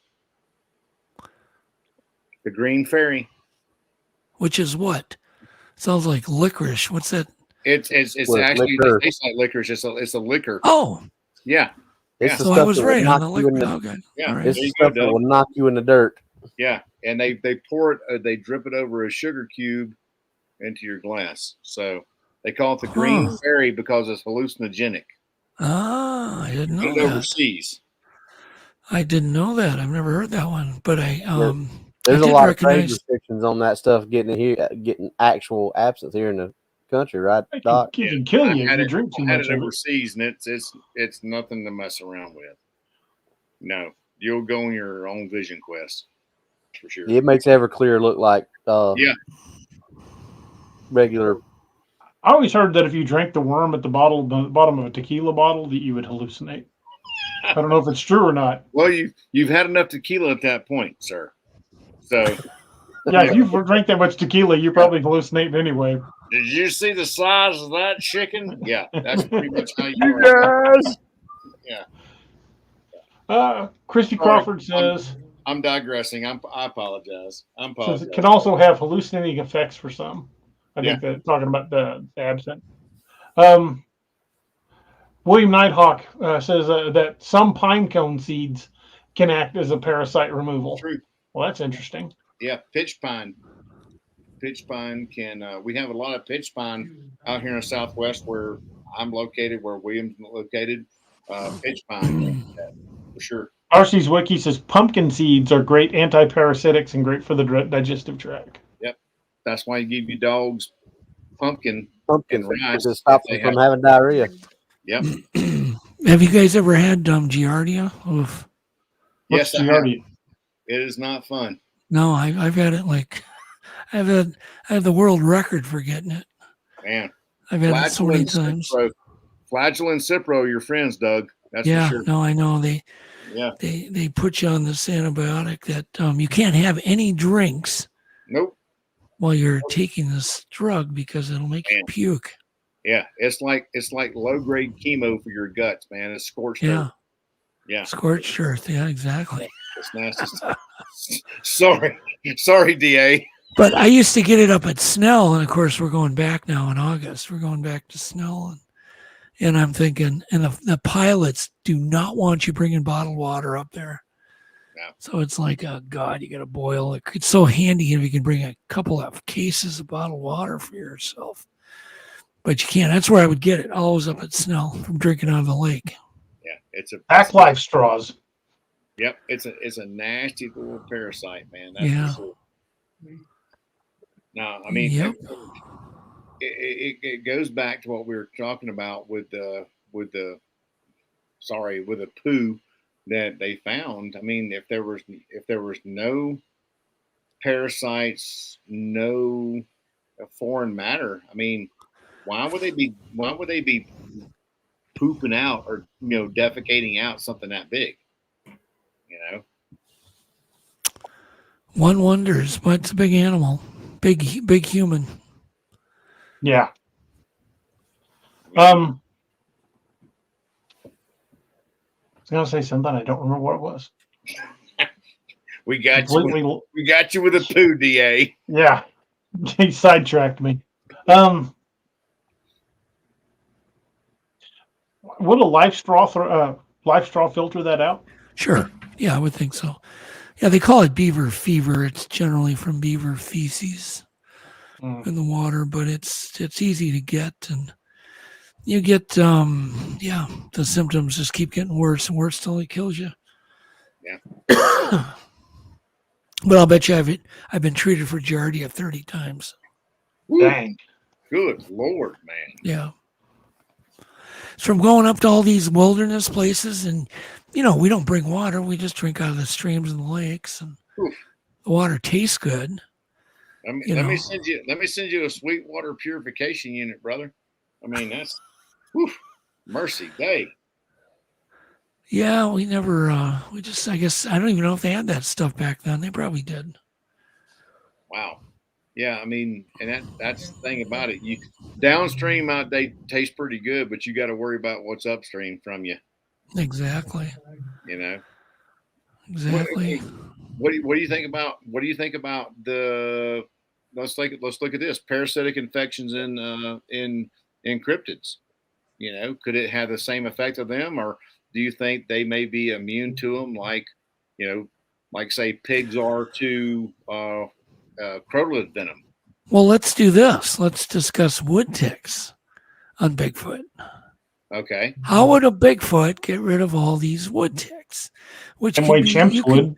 I mean, literally, you can go in Minnesota here in the spring and summer. You can walk 10 feet and you're just covered in them. I mean, I'm not talking 2 or 3. And a Bigfoot would have all that body hair. Those things would be all over it, and they carry Lyme's disease and all these other diseases now. And I was thinking about that, like what would happen? Well, one day I was up at Dr. Lynn Rogers' house, and I was up there to get footage this is many years ago. Many years ago. I was going to get the first footage of an IR camera to show the Discovery Network, the execs at Discovery, what it would look like. This green IR footage. I mean, this goes way back. So I go up to the Canadian border, and I'm with my buddy Joe, the actual Joe that's in that podcast from last Wednesday. And I'm talking to Joe, and all of a sudden, flying squirrel lands on me. And then another one, and another one. And I keep talking to Joe, and they're landing all over me. I was covered with 50 flying squirrels. And and as soon as I quit talking, they all took off. So I'd start. It's like the sound of your voice. Yeah, talking to Joe again, they all start landing on me. And I'm like, what the world's going on? So Joe started just steadily talking. They started landing on Joe too. And I thought, well, what do flying squirrels eat? Their favorite food is wood ticks. Huh. And I thought, what a natural, could you just picture it? A Bigfoot out there just have this little symbiotic relationship where they keep them free of parasites. Well, there's lots of examples of look at remora with sharks. Remoras with sharks. Like a remora, or another example that you've never heard of. I put a camera. It took me 2-3 years to get a camera system in a wild beaver lodge, and we filmed the first. We were surprised they were in there, where there were muskrats living with the beavers.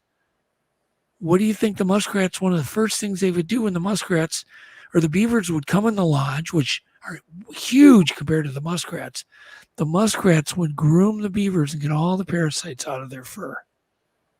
And we filmed hundreds of hours of this, of muskrats grooming beavers. There's lots of recorded footage of ravens and crows doing the same thing for wolves and even other species of animals. Yep, and that's a relatively new discovery too from the 80s. The Indians talked about it, the natives talked about it, but no one had ever really filmed it. I did with Jim Brandenburg. We filmed a lot of wolf behavior. With the raven, we'd put deer carcasses out and do a stakeout and just film this raven wolf behavior. It was crazy. Well, it's like Kenny Van just said something. Bird eat ticks as well. That's a fact, because like turkeys, if you've got a wild turkey population, they will kill the crap out of ticks, man. They eat a tremendous amount of ticks. Yeah, they do. Chickens will too. Yeah, chickens will too. Absolutely. You won't have ticks or fire ants in your yard if you got chickens. That's cool. I ain't got to worry about ticks then. We ain't got. But I do wonder, and I just want everybody to think about it. I like to get the info out there with the flying squirrels in case somebody suddenly goes, "Yeah, I saw a Bigfoot sighting, but it had this little thing on its neck, or I saw a creature crawling on its back." I just do wonder if there isn't a relationship between flying squirrels and Bigfoots for wood ticks. It's entirely possible, or even crows. Yeah, it's possible. Birds, and certainly they could do aerial reconnaissance. Mm-hmm. They do it. I know they do it for the wolves. They do aerial reconnaissance for the wolves. Well, they've got opposable thumbs, so they can groom each other as well. They could, but if you get a lone male out by himself, on a trek, he's not going to have any buddies grooming him.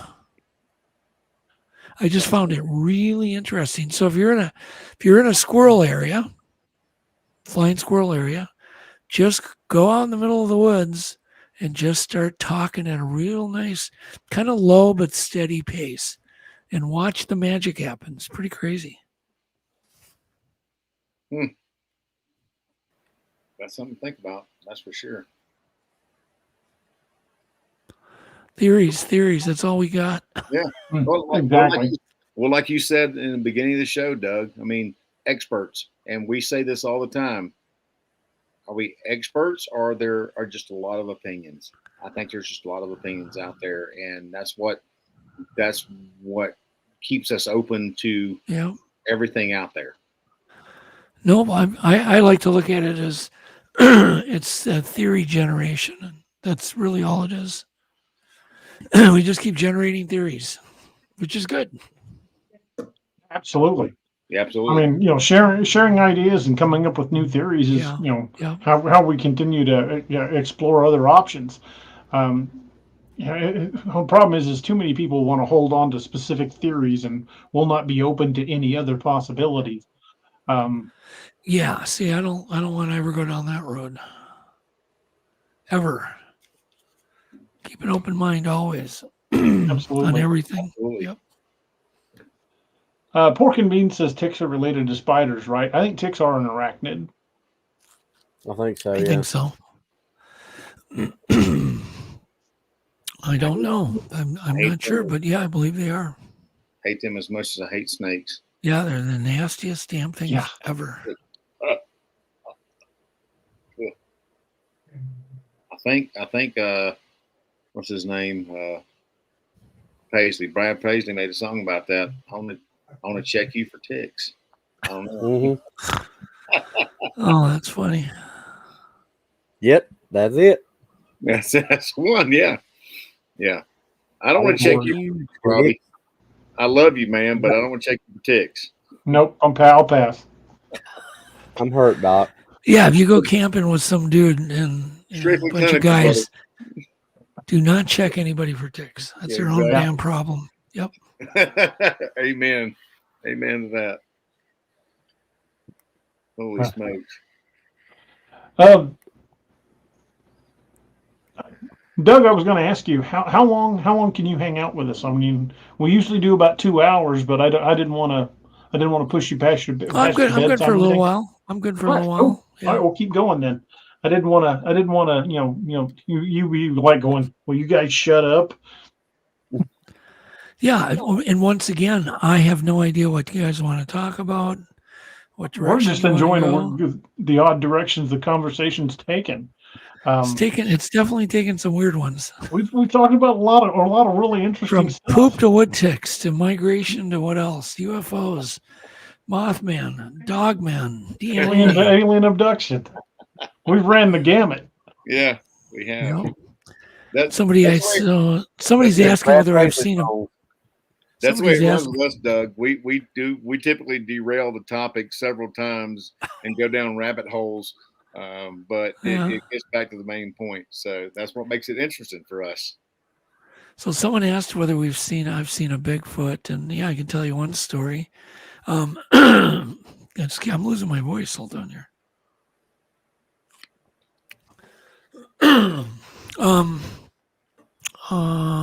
Okay, so me and Yvette, once again, I was with her driving down 169, which is near Mille Lacs Lake. If you ever look at a map of Minnesota, there's this huge lake kind of in the center of Minnesota called Mille Lacs Lake.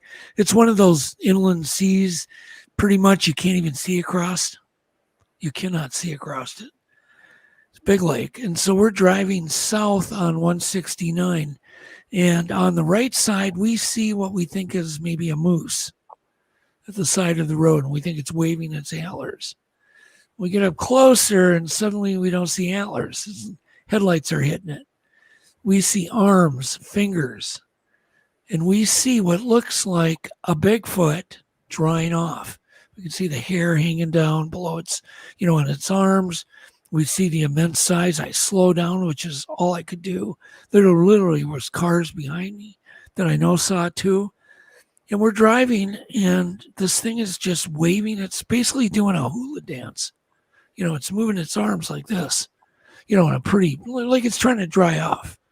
And so we speed past it like idiots, like complete morons. So I could have taken a chance and pulled over, or I could have tried to hit it with my Corvette. I could have tried to, gotten one for the team right then. But by the time you see it and you realize what you're looking at, it's too late.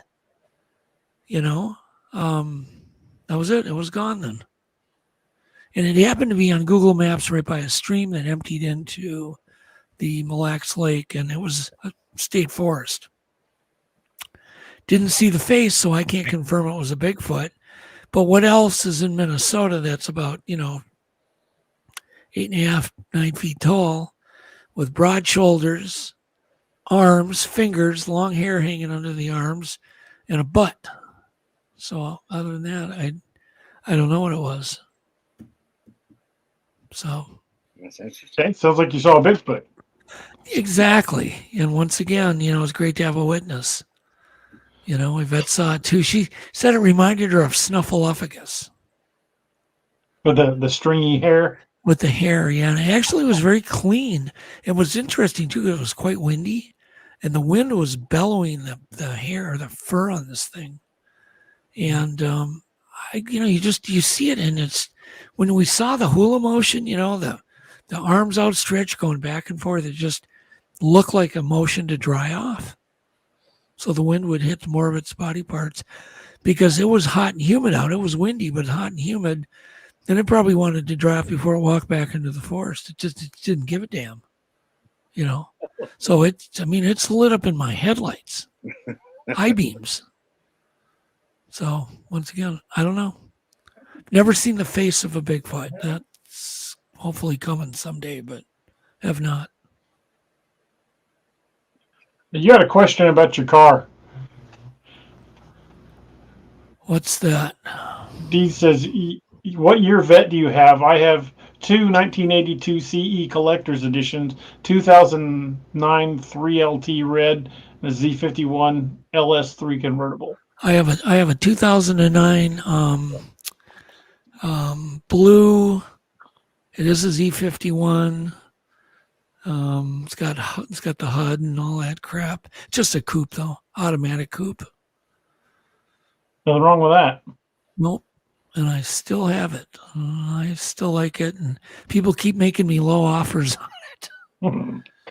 It's like, no, I'm not selling it because to replace it's like $100,000 now. No kidding. It's like, no way. I'll keep my. Smokes. I don't even like the new ones. I like my. I think it's the best year of the Corvette, the 2009. I'm not really a Corvette guy, but if I owned one, the only one I think I would want is the 63 with the split rear window. Oh, there you go. Yeah. Good choice. I just like that body style. a Yeah, lot. of course. Good choice. 67 split black with a 427. Yep. As long as you got, Say as long as you got 427. $400,000 for one, you're all good to go. That Unless you happen to find one in a barn and restore it. Yeah. Oh, the, man. Let me- 67 with a split glass bubble back 427. That is the first $100,000 Corvette ever. Yeah. First Corvette to ever go for over $100,000. I mean, Yeah. that's pocket change, man. Let me pull that out of my pocket right now. Yeah. I'm a small business owner. I'm obviously rich, right? So Now I can write you a check. Hell yeah, I'll write you a check. I'll write you a check. Oh, you want real money? Holy smokes! That's a lot to spend for a car. But if I had it, I'd spend it on that one. Good point. That's true. Oh man, Yeah, somebody's saying a fully loaded 2023 Z06 will go for 180,000 plus. Solid Oh, yeah, pass. There's plenty of them now that will, but that was the first one that ever went north of 100 grand. Crazy. good lord! Yeah, I'll stick my redneck mullet Challenger. I'm okay with that. You have a Challenger, Doc? Yeah, I got a 392 SRT. That's nice. I've got a Challenger, 2015, just a Hemi RT coupe. I have Naoma. With I've the watched 8 that with the 8 documentary. speed. Lime green. Nice. I got mine's 2017. No, it's 2016 black SRT Challenger 392.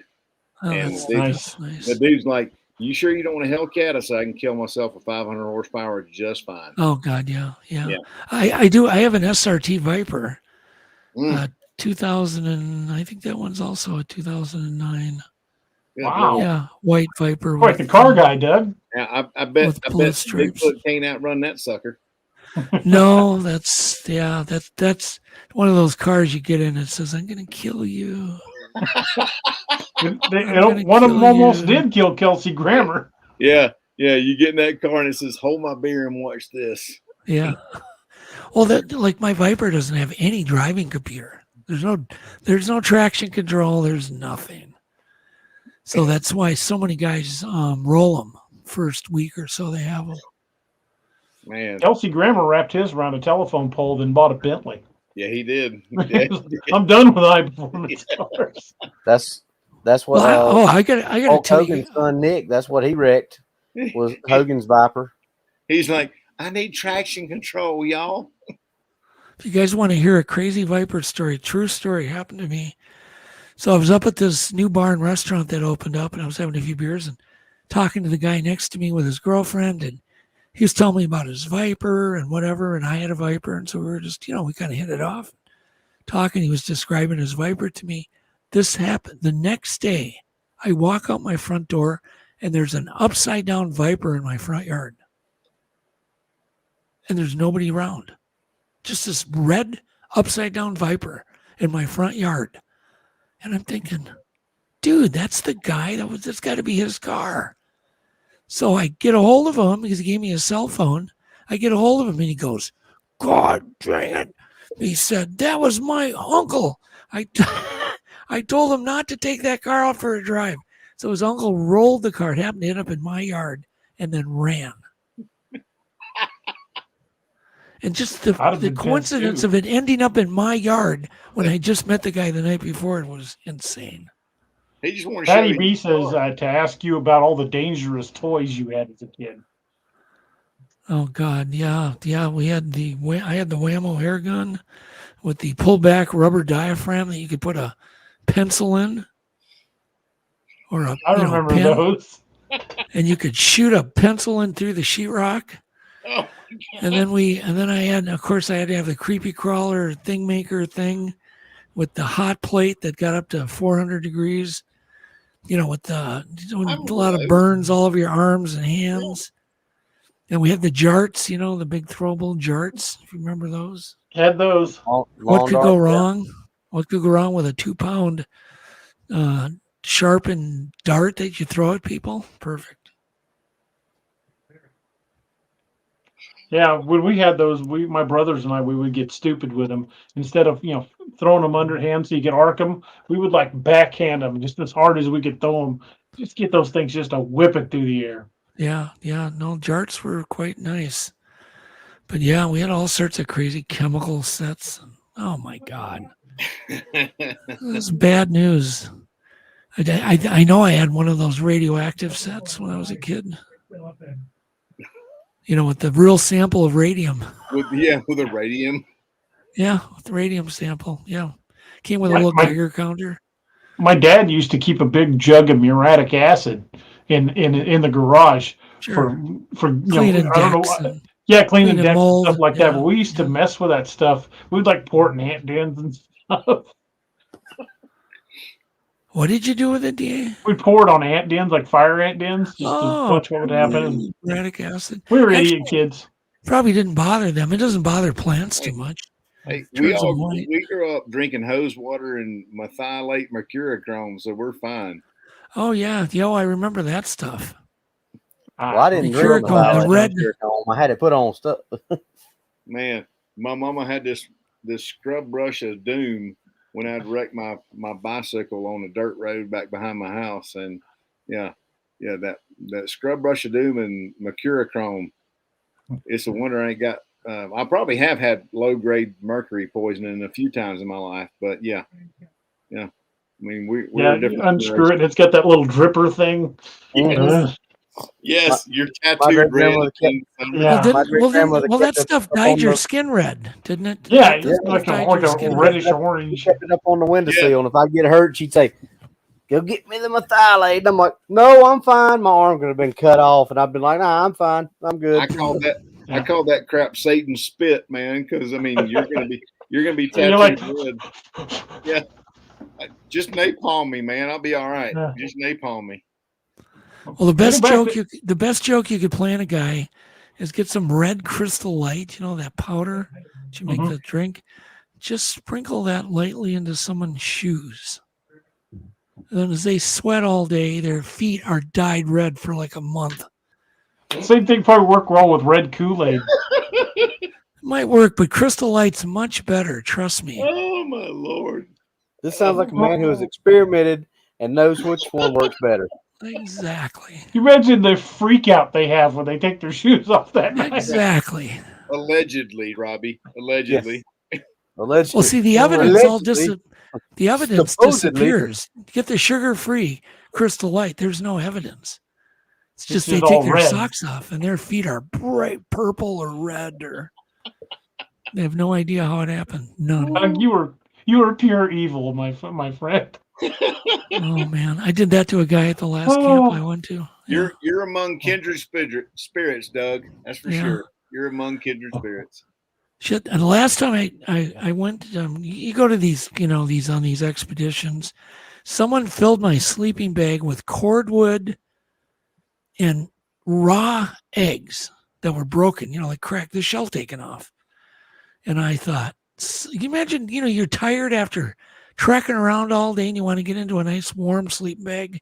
It's full of cordwood and raw eggs. So the guy that I said, I remember yelling out, I said, "Whoever's in my line of sight, you better watch out."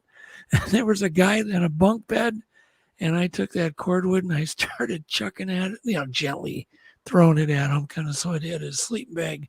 But then the eggs, that's when I really chucked the eggs right into his face. And he was sleeping, and I said, "I don't give a crap who did it. That's what's if you didn't do it, you can get somebody else. You take it up with the guy that did. Take it up with the guy that did, because I'm getting revenge. Or I ain't gonna feel happy." Oh Lord have mercy! I think you broke Doc, Doug. I think I'm broke right now. Oh my God. Lord. When Oh, I was a deputy, we used to there was bathrooms that only the officers had access to, and we would go in and put pepper spray on the toilet seat and just barely wipe it off. Ooh. That's just mean. That's just mean, DA. Oh Lord. Andy Hammer, a buddy of mine, he passed away a couple of years back. But he was an officer I worked with, and he was the king of pranks. He once got a big straw, like a McDonald's straw, and put it in the upper vent of my locker in the locker room, and filled my locker with foamy shaving cream. Yeah, extra duty belt, spare uniform, another pair of boots, all full of shaving cream. Yep. Well, you know the best trick to do on a guy at one of these fishing camps. You go up there, you fly into these camps. I used to do this every time to this one guy. Like for years, I did it, and I got away with it for like 8 years. I just take his gas tank out, put it back in the dock house. They'd take off and they'd go miles and miles. Gas would run out. They'd come, paddling back maybe 11 o'clock at night, usually drunk and laughing. Say, we're idiots. We left the gas tank again at the dock. And it was always me taking it out. Oh, that's hilarious. I would sneak into someone's cabin and short cast every one of their rods and reels, where it'd go like 20 feet. Well, one time I went to get this guy that I knew, and I snuck into the cabin. It took me, maybe an hour to do it, get it just perfect. Anyhow, he comes back, and at lunch, we're meeting for lunch. He didn't say a thing. I thought, what the heck? This other guy comes back, madder than hell, some stranger, some son of a bitch, short cast all my damn. When I get my hands on him, I'm going to kill him. Apparently, I was in the wrong cabin. So, anyhow.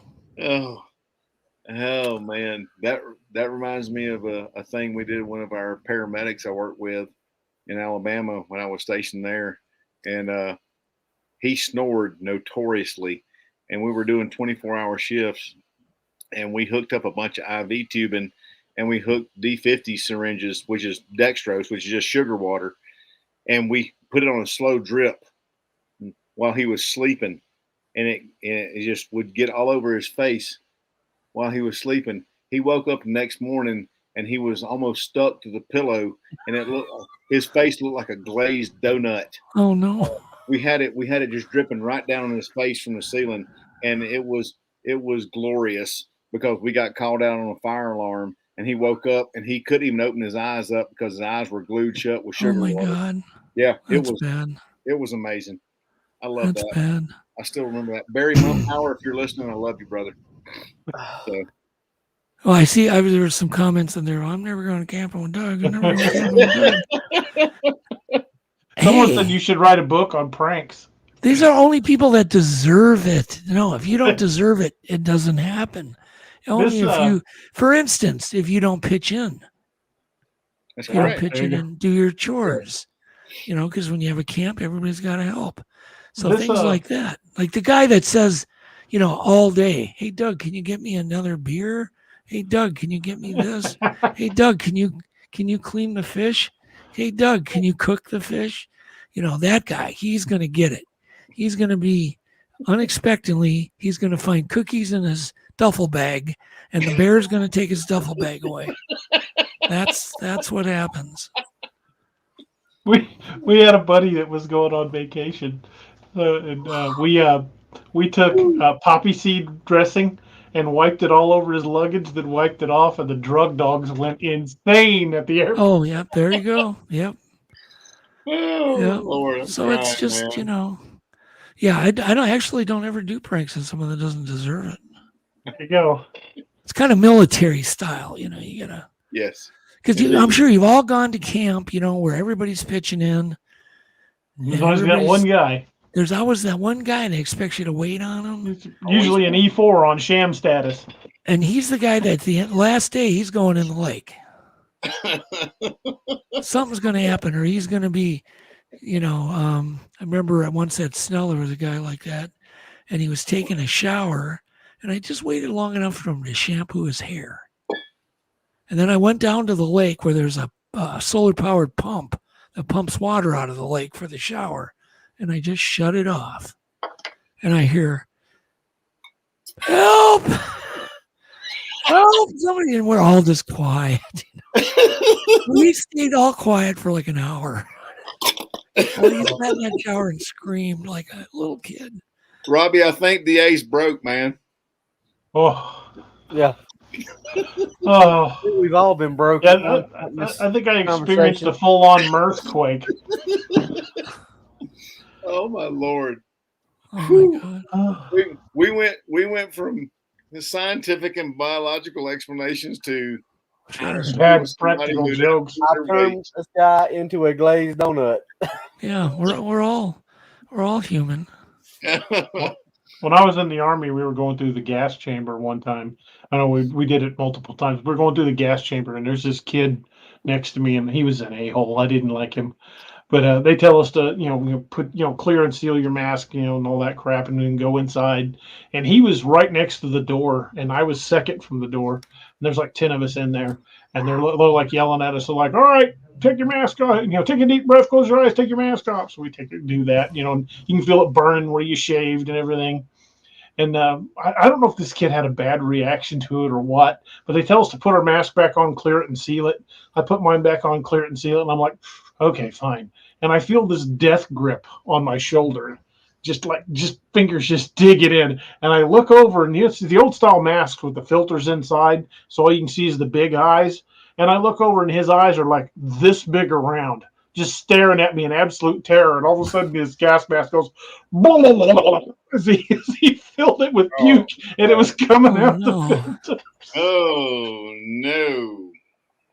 I thought I was going to laugh so hard I was going to pee myself. Because I had to grab the back of his mask and pull it off him before the poor bastard drowned. I used to run that gas chamber, DA. Yeah, at officer training school, and them dudes would puke in their mask. I'm like, you cleaning that Shake it out, you're going through again. Yeah, I am averse to vomit and snakes. So you are going to clean that out. I never puked in a mask, but I did discover that if you're walking too fast, trees in Missouri will walk out in front of you. Right into a tree. Oh, we have digressed so far down the rabbit hole. Oh my God. Oh. This is hilarious. Well, Doug, I don't know if I want to go camping with you or not, brother, but I'll definitely, if I do, I'll pull my weight. I promise. Yeah, I'd love to go, but you can bet your ass if Doug needs cookies or a beer, I'm getting them for him. No. I'm there. There's very little I would do. There was one guy. Oh my God, there was one guy that was just a creep to everybody. He was just a creep, and he was somebody else's buddy. We were on an expedition somewhere up in Canada, and every day I took his camera, put shaving cream on his head about a foot high, filled it with like sprigs and flowers, and I took his camera, took a photo, then carefully removed the shaving cream before he woke up. So when he got home and developed his real film camera, he had probably 20 pictures of him with this shaving cream and all these goofy things on his head. In fact, I did that with Esteban Sarmiento once. If you know who that Esteban is. Sarmiento? That's hilarious. Yeah, I got Esteban. Yeah, I had to get Esteban. I think I loaded a whole bunch of weeds and crap. I don't know. He had fallen asleep when he shouldn't have been sleeping. He was supposed to be on duty or something, and I got him. He was supposed to be on watch. That's funny. Looks like Hooter Transport hit the same tree I did. I'm gonna give you a huge compliment right now, Doug. My brother Keith and my brothers Keith and Carly are on right now, and he said, I'm pretty sure he's the best guest y'all have ever had. I totally agree. Yep. Oh my God. They're thoroughly enjoying the show. Do you want me to do it? I'll do a nice comeback and say, well, that didn't take much. I disagree, sir. You have. No. I'm joking, DA. I'm joking. You have I been an know. absolute joy to have I us just with us tonight. couldn't We appreciate resist. you. Oh, Lord. Yeah, it's been fun. What time is it? 10:30. Is this when you wrap, or do you Yes, want to it's- Yeah, keep? we usually wrap about 10 o'clock, but Yeah. you know we've Oh, been having such a oh. ball. We've been having Okay. a hoot. Yeah. We probably ought to start go ahead and wrapping things up. I've got a few things I've got to get done before bedtime, but you know, Doug, thank you so much for coming Yeah, it was on. We have fun. had such an amazing It time. was fun. I Yeah, would yeah, love yeah. to have you come back and do this again sometime, No problem. It's no Yeah, end of stories. absolutely, man. No It end is of especially when you're stories. going to do Legend Meet Science too. Yep. We really want to help push that, and I would love to be involved in that project if you'll let me. Yeah, would love to. Yep. Same Okay, here. guys. Well, good night, and thank you so much for the invite. And we're going to get you on our show too, Untold Radio AM. Guys, check us out Love to do it. Wednesday nights at 7 o'clock. Thank you so much. Yeah, we've Doug. been Appreciate we've you. been we've been pushing the links to Untold Radio throughout the chat tonight. Really appreciate it, guys. Not a problem. All right, it was a great show. See ya. Thanks, Doug. You have a great Good, night. it's good meeting you, Doc. Good meeting you, Robbie. Thank too, you, sir. Doug. You Yep. too, brother. Have a good one, Doug. Hopefully we can see you at some point so we can prank you on something. Absolutely. Okay. We'll Have turn a- Doc's feet. We'll turn Doc's feet red. Okay. Sounds No, good. All right. green. Bye. Just kidding. Bye. Good night. We got to turn Doc's Oh. feet green. Yeah, there we go. Yeah, that's right. Wow. Oh my God, guys, that was. I've laughed that hard on the show in a long time. Man, Robbie Ugh. about lost it when I was drinking my water when Doug said something about sprayed water out of my nose. Oh my God. Well, And then I about honestly, lost it when you talked about turning that guy into a glazed donut. Oh, It happens. guys! Oh It my happens. God, this has been one of the funniest shows we've ever done. Yeah. We've got on tears before when we were laughing, but this one takes the cake. Well, here's the thing. It's been educational and entertaining. That's what we're here for, right? I mean, it's not just a bunch of stuffy, Right. scientific stuff, scientific data. It's the kind of crap that would happen around a campfire. You might talk about Absolutely. Bigfoot for a while, then you're going to talk about the guy that's asleep that you're about to pull a prank on. Dude, I mean, we duct tape a dude and stuck him out on the beach one night. So I mean, it happens. It happens. Absolutely. But before we wrap things up, we haven't stopped for a moment to talk about our affiliate programs. And since Little Doc is here himself, we'll let him talk about the good folks over at Dark Angel Medical. Instead of playing the pre-programmed version, we'll have Doc do the full introduction himself.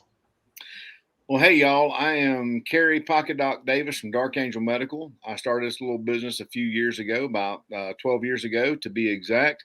And if you are interested in using a med kit to save your life or the life of somebody you care about, head over to darkangelmedical.com and use Cryptid25 for 25% off of your order. That's our specific and very special discount coupon code for those of you who follow us, and it will give you 25% off of your order. Thank you, Robbie, for being my Vanna. We have a lot of med kits out there, from minor trauma kits to major trauma kits. But if you ever use one of our kits to save the life of someone that you love, or maybe your own, then we will give you the components you use 100% free. That's called our Kit for Life Guarantee. Kit for Life Guarantee. And we are very proud to say we have 165 people walking around out there with another birthday because of an idea that this redneck from Route 2 Seminary, Mississippi had several years ago. And we're pretty proud of that. But that's the ones we know about. And if you want to check out more information about us, go over to darkangelmedical.com And be the difference. What he said. That's right. Robbie, would you like to tell us about a little about Scallywag? I sure would. Scallywag Tactical is another veteran-owned company, much like Doc's veteran-owned company, which we are very proud to support on this channel. Craig and them make very, very good knives. This is the Jolly Roger. Doc, what you got right there? I got a mini jack. I And here's got the one I Orca. just got. I just got this one yesterday. What you This got? was DJ? this was a blemish. This is the bad fish. Oh, we got the bad fish. There is not a mark on this knife anywhere. The only blemish was the box it came in was a little roughed up. And Well, this thing is wicked sharp. I can't wait to be filleting some fish with that bad boy. oh, Doc got the. Is that the gunner's mate, Doc? Got the gunner's mate.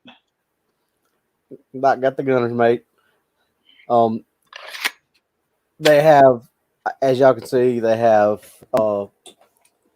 fixed blades, folders, pretty much anything that you want. Fillet knives, kitchen knives, and DA's got a set of kitchen knives too, which he absolutely They are loves. amazing. I would pull my dew claw out, but I've got it packed up in my stuff for April already. They're just I make knives. I've been a knife freak my entire life, and these are the best knives that I've ever had. And I want to tell you all this. Believe me, they are sharp when they come to you, so you do not have to test the sharpness on your blades. If you do, go to darkangelmedical.com. Yeah. I'm just saying. And I've said this a couple times before. I'm not scared of any of my firearms because I know what's going to cause that firearm to hurt me. If I turn around and do what I shouldn't do, I'm scared of this. Yep, you should be. You have a healthy respect for it at the very least. Yes, because if I had this to Doc and say, "Hey, here, Doc, look at this knife," but I'm gonna say, "Be careful because it's sharp." It's sharper than a sling blade. Mm-hmm. But these knives are, I mean, I've pretty much run out of paper to cut. Demonstrate. I've been demonstrating some. I broke Doc again. You did.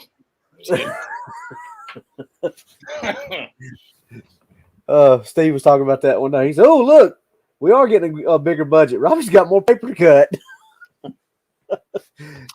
But go on over to Scallywag Tactical. Use the code that's on the screen. DA Roberts 10 gives you 10% off, and that does stack up with the Blemish Blade sale. Yes. So you can get your discount on the blades from the Blemish Blade sale itself, and hopefully Doc won't cut his finger off.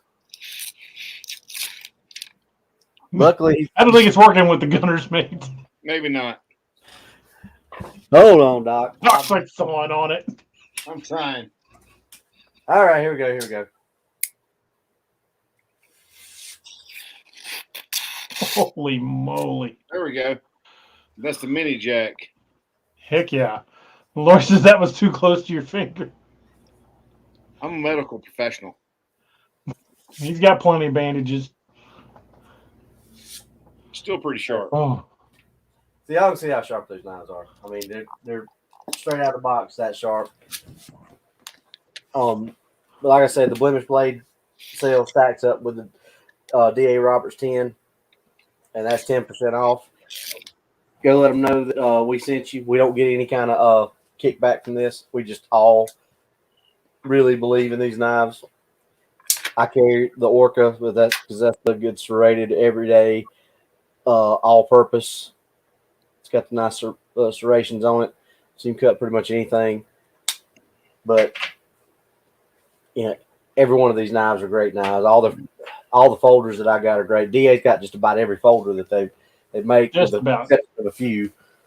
I've got the dew claw. Doc's got the gunner's mate. DA's got the gunner's mate, dew claw, and the bounty, I believe, and the Borden axe.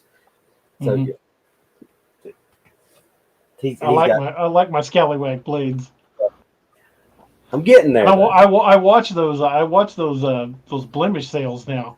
Because sometimes you can find some amazing deals on a blemish blade. He got a great deal on his gunner's mate. I think he less than $100 for a $400 knife. I mean, Craig's knives are 100% out of this world. I mean, both my sons, 2 out of my 3 sons have cut themselves with those knives. So I'm just saying. I cut myself the other night, Doc, just closing it, showing people it barely, because I closed it, it barely clipped my finger. And I was just like, yeah. I mean, seriously, if you get a knife from Scallywag, get a med kit from Dark Angel Medical. I'm just saying.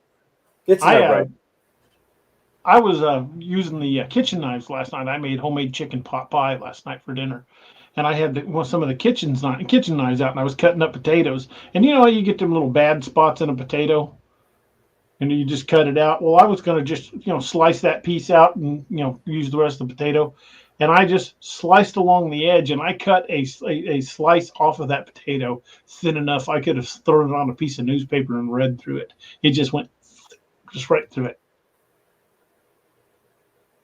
Mm. Yeah, those kitchen knives are stupid sharp. The term "scary sharp" was made for scallywag. You look that up in the dictionary. There's a picture of a scallywag. Now, this is what you'll see sitting beside that term. Yeah, I was cutting thick chicken breast for the pot pie, and just whoosh, whoosh, whoosh, just nothing cut through it. And I'm thinking, man, if it's going through all this chicken muscle, it'll have no problem going through my finger. Well, boys, it's time to start the Ozarks. Good night. Love y'all.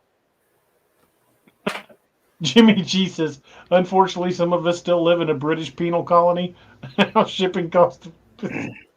shipping across the Pacific? Toom can tell you. He checked on it. It's a bit pricey. Man, I'm sorry, Jimmy G. I'm sorry.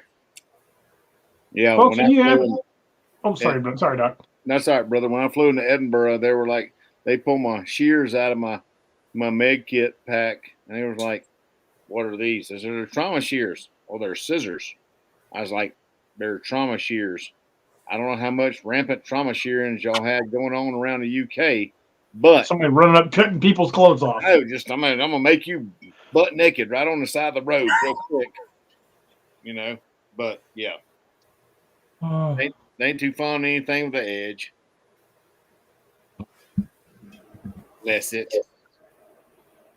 Well, there's a Second Amendment argument right there, but I won't get into it. Citizens. But that's right. If you ban one, they're just going to use something else. So, Speaking of that, you've heard of the career killers, right? mm-hmm. Yeah, they came to our department the other day. Nice. They spent 10 minutes in there because Chief and Ty were so nice to them. Took them around, showed them everything. Chief filed their FOIA request right there on the spot. They were like, "Well, this is what we like to see." We were watching the video going, "That ain't what y'all like to see. That's why y'all only spent 10 minutes in here." I saw. I just had to Robbie. Because you would have loved. The Chief just killed him with kindness. He's like, "You want a bottle of water? Yeah. Did y'all see? Did you see everything? You want me to take you around and show you anything else? Y'all come back anytime you need to." Hey, that's Scottish diplomacy. You tell them how to go to hell, and they look forward to the trip. Yeah, I'm a firm believer in killing him with kindness. But did I mention I named my KSG kindness? Aye, for sure. Folks, thank you guys so much for hanging out with us. If you guys haven't had a chance to check out my new book, it just released earlier this week. It is called Dark Frontiers First Hunt, and you'll see some familiar looking faces of some fellers, some swarthy fellers might show up in the pages of that there book. And it's my first attempt at a Western. I like to think that it's been pretty well received.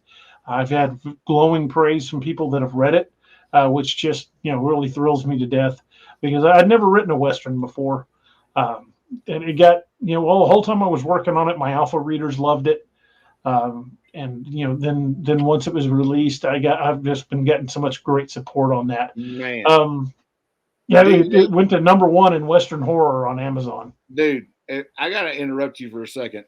Y'all, you got to buy this book. Like my daddy used to say, if that don't light your fire, your wood is wet. Okay? You got to read this book. I ain't just saying that because I'm one of the alpha readers. Dude, it is freaking awesome. You got to read it. And I love you, DA. You know that, but it is an amazing read. Me and Robbie were talking about this. This isn't our top 3 reads. Am I correct, Robbie? You are correct, sir. I mean, y'all got to read this book. If you don't get it, you're wrong. I was so stunned that it hit #1 on Kindle in Western horror. Hopefully, I didn't delete that. Nope, there it is. #1 new release in Western horror. Bro, I was just absolutely blown away. amazing read, man. Amazing read. I also still technically have a new release, as the most recent Wild Hunt book has only been out about a month. Lori Barnes says, how can I get an autographed copy? Well, at the moment, the only way people are able to do that is at conventions, but we're working on that. It's the shipping thing, and online purchases is still a little beyond my grasp, but maybe some point in the future we might be able to get that done. But we will see what we can do about that. Yeah, I've got other projects going. And I appreciate all the reviews and everybody, all the kind words I've gotten from folks about this new book. I was really nervous about launching my first Western, and I really want to continue this series. I love the characters in this book, and I can't wait to flesh this out more, because if you haven't read the book, what I'm writing in the series set in 1865 is having a direct impact on the rest of the DA-verse. So, look to that and have a lot of ties to the other books. You may see some characters who are related. Maybe. Some familiar sounding folks. Maybe. Yeah. If you're a member of the Patreon community, the new book, one of the 2 new books that I'm working on at the moment, there's a teaser, the first 2 chapters that is up for the members of the Patreon community. There's also several short stories that are published on there that aren't anywhere else. So if you're a member of the Patreon, make sure you go over and check that out. Or if you would like to be a member of the Patreon, head over to the patreon.com/DA-RobertsAuthor. Not only will you get advanced screenings of the projects that are being worked on, right now they've got access to the concept of the cover art for one of the new books. It's up over there. That's not been revealed anywhere else. That was a Patreon exclusive. So hopefully you guys will go over and check that out, because you would be amazed how much that helps. It is a huge help. Having the support of the Patreon community, their feedback is invaluable. I'm always asking questions about, hey, I've got these books planned. What do you all think about that? You can see the list of the projects I've got planned for the future, all 52 or 3 of them. That's not counting short stories. So I hope you guys we'll check that out. Consider being part of the Patreon community, because I appreciate it so much, and we could certainly use your support. But that helps fund the DA universe. It helps create all these new systems and these research material. I've got tons of research material books that I keep constantly having to pick up new books to do research for a book. There's Margolin for president. That's funny. Jimmy just is hardly surprising it's a #1. First book of Wild Hunt was immersive enough to give me phantom smells of cordite, and the characters were unforgettable. Margolin for president. That's hilarious. Need t-shirts with Margolin for president on it. No, his campaign slogan will be "Embrace the Suck." DA. Yes, it would. It would be. It would be. Come on, embrace the suck. Drop down, give me 25. Yeah, it'd be embrace the suck, and one of his campaign promises would be to eradicate spiders. Oh Jesus! Oh, Robbie, you broke Robbie, DA. You broke Robbie.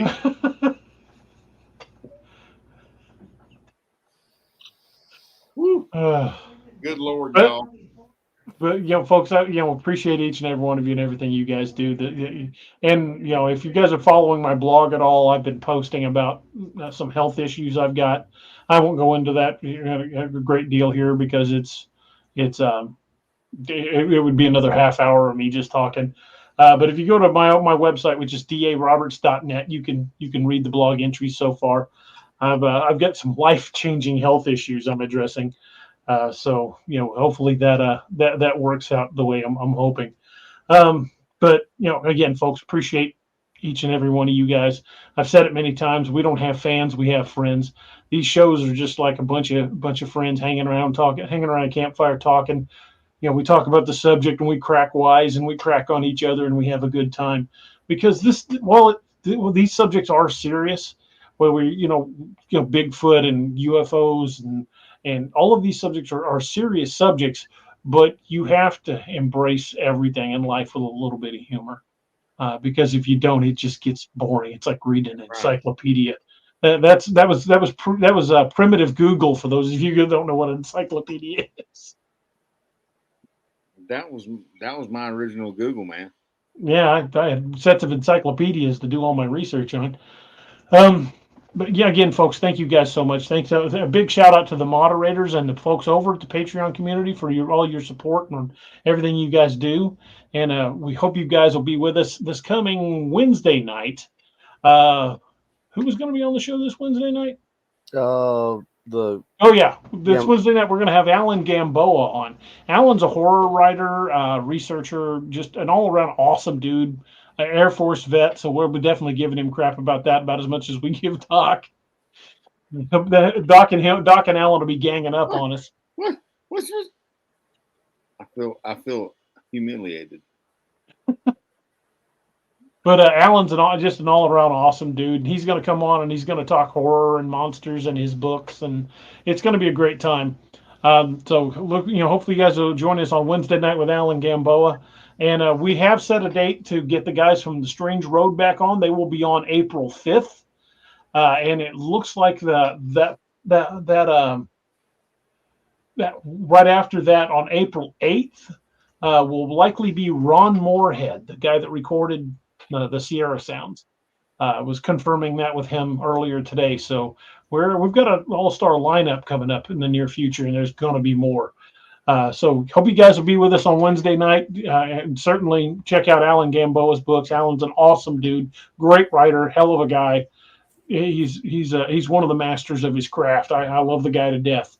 He's been a big inspiration for me and a big supporter as I was getting my own book series started. So looking forward to having Alan on the show. Looking forward to hanging out with you guys again. And again, appreciate you guys, each and every one. Stories are journeys that we take together, and I am so thrilled and so humbled and amazed that you guys have taken this journey with us. And I hope you've had a good time. I hope you've smash that like and subscribe button, and share these videos with people that like that kind of content, because we are rapidly approaching the 5,000 mark on YouTube. We're just a little under 500 away. We're 470 away from hitting 5,000, and that's a big milestone. That will change a lot of things, because that bumps us up in the YouTube algorithm, and we're going to see a lot more traffic. So please help us hit that 5,000 mark. We've got some crazy things we're going to get. These two are going to get a tattoo when we hit 5,000. I'm going to go jump in the lake. I'm going to have somebody, probably Steve. What am I getting up? You're getting a Dark Angel Medical. Yep. And I'm getting that behind Doc's head right there, and Doc's getting this. And we're gonna give away. Doc's gonna give away a kit, and I'm gonna give away some books. I got a whole stack of them over here that I can send out. You know what we need to do? What's that? For this, since it's so special, I need to save up, fly up there, and we need to go somewhere together and video it. Get your tattoos at the same time? Mm-hmm. I'm down like a fat kid on a seesaw. That's awesome. Where are you getting the tattoos at? Well, if I fly up there to him, it's going to be up to him. No. I mean, you getting the Dark Angel Medical on a butt cheek or something? I'll probably get that right there. No, they ain't enough ink for that, because I got a big butt. That was hurtful, Doc. That was rude, Doc. Hey, I might be like Frodo, but I'm a Frodo with a big old dumpy. Come on. Just because they only going to use one needle with one drop of ink for your tattoo. Why did I just hear Trace Adkins singing "Pocket Doc, Badonka Donk"? Hey, I'm just saying. We got that pocket dog, but donkey don't. It fits right in there. Oh Lord, we have digressed badly. We are digressing.